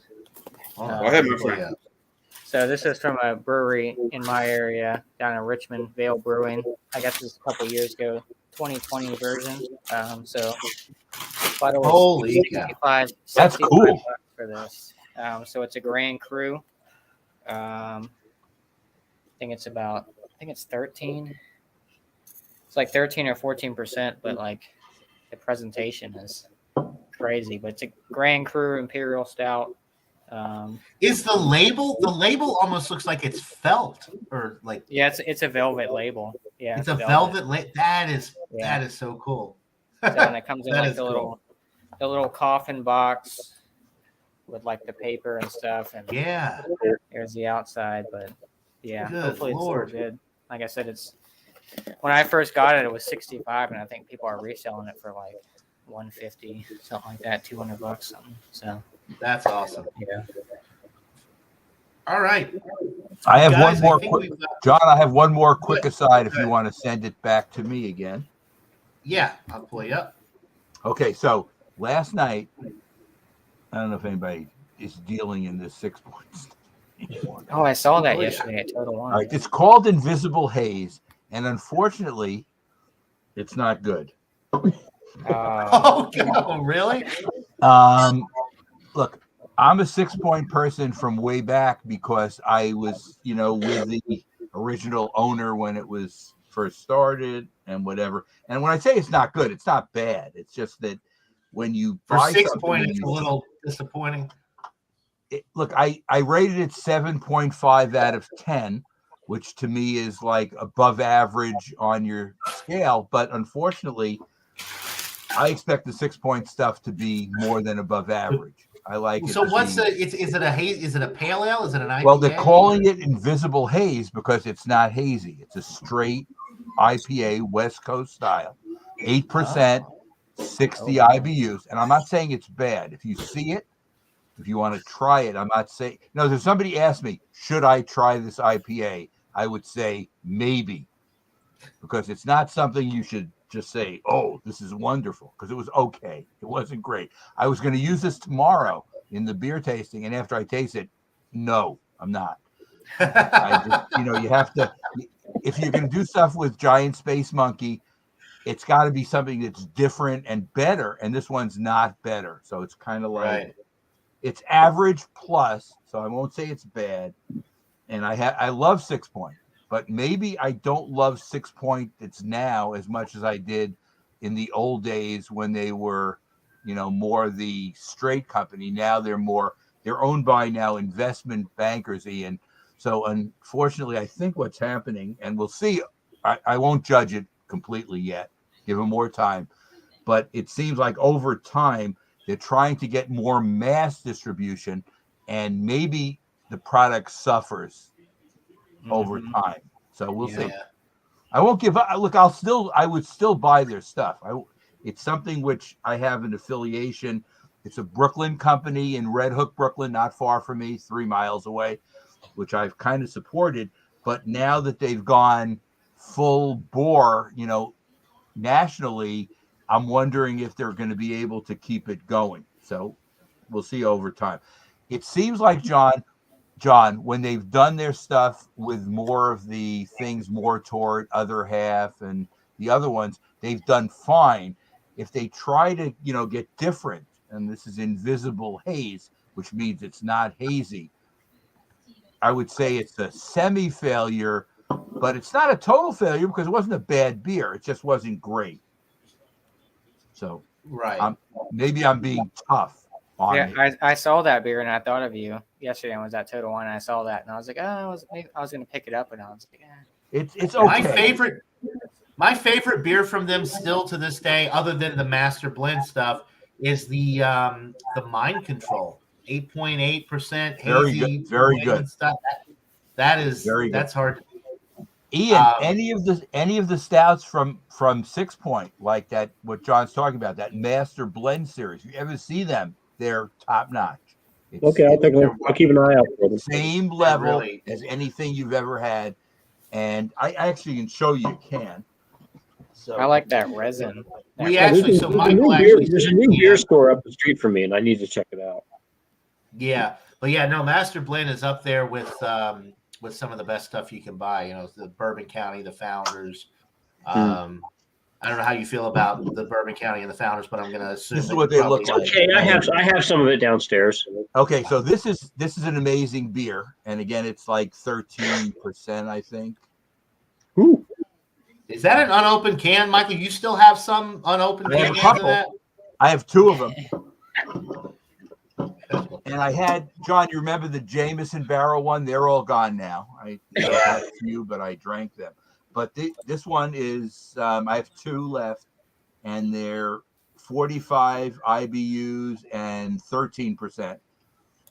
And right. I really think this one is as good as anything to the top. In other words, you could put the Master Blend against the Founder stuff, against the Dogfish Head stuff. Who else do we consider the major ones? It's not quite as good as Bourbon County. See, Bourbon, as far as I'm concerned, Bourbon County is still the top end stuff. I mean, Bourbon County for me is the best of the best as far as I'm concerned with the stouts. A lot of people give them grief or don't like. I know Josh is like a craft beer guy. He doesn't buy a lot of Bourbon County or any because he's more into the like super local craft beer scene. But the way I see it is, even though it's owned by InBev, Anheuser-Busch, like they don't mess with Anheuser-Busch does not mess with the Chicago Bourbon County stuff. That's its own thing. They have their own cellar, their own brewery, their own everything. It's among the best of the best as far as I'm concerned. Same with the Founders, the CBS, some of the KBS variants. But if you're into bourbon barrel aged stouts, I don't think it gets much better than Bourbon County or Founders in that department. Well, it's interesting. I the company I work for does. I work for an engineering company, and we actually couple of the projects we did were actually at the Anheuser-Busch Newark facility, next to the airport. And I actually got to meet some of the brewmasters and the brewer and like the QA testers, and because we long story, but I actually got to talk to some of the guys, and those guys are as passionate about beer as anybody. You know, and like they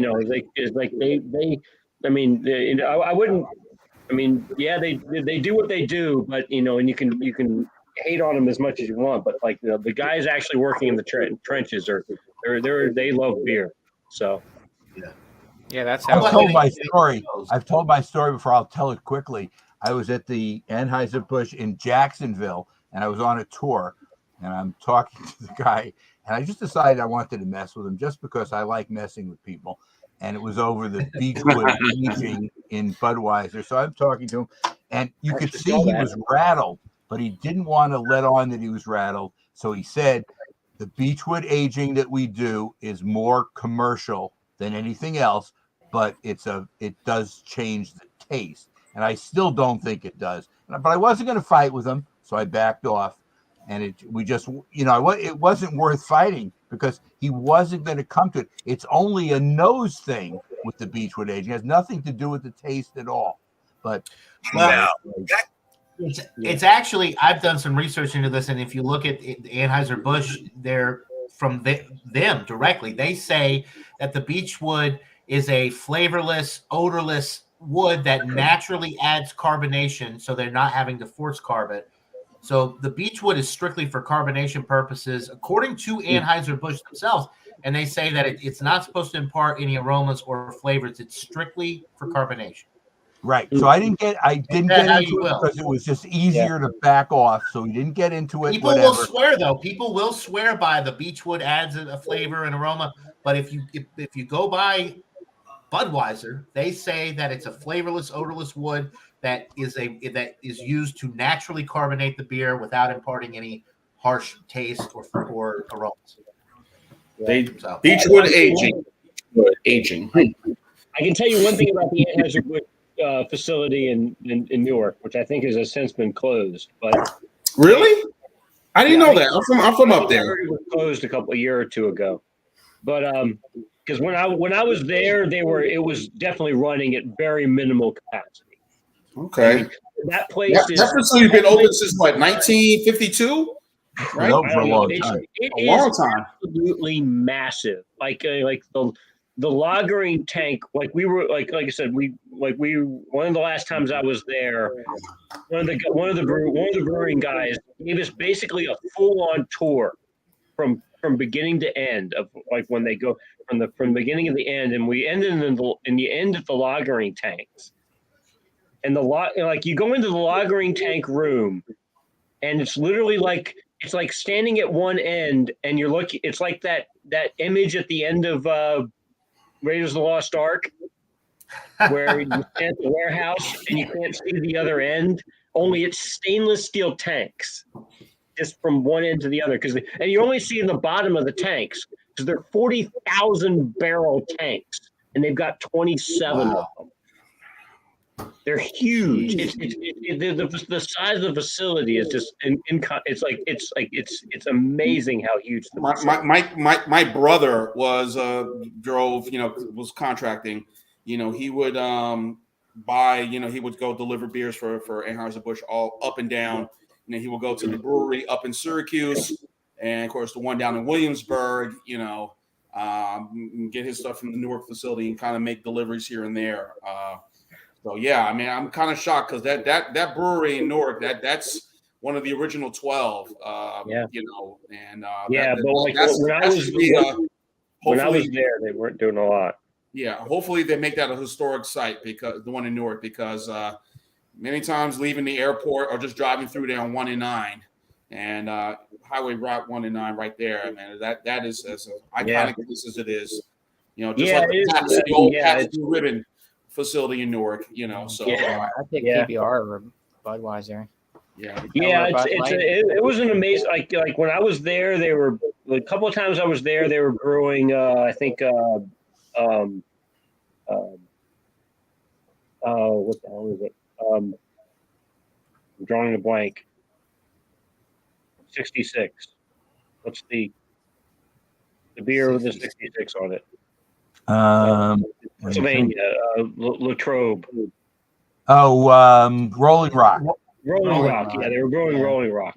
My dad likes Rolling Rock. So, but yeah, we were bottling Rolling Rock. I mean, basically, the bottling line, there's dozens. There's like a dozen bottling lines, and only like maybe one of them was operational at the time. And this was a few years ago. I haven't been there in years. So this is like. Ian, have you ever tried Ballantine Ale? In the I remember it. I remember my father drinking it, but I never had it myself. That's a New Jersey staple, man. That's a classic. Yes, it is.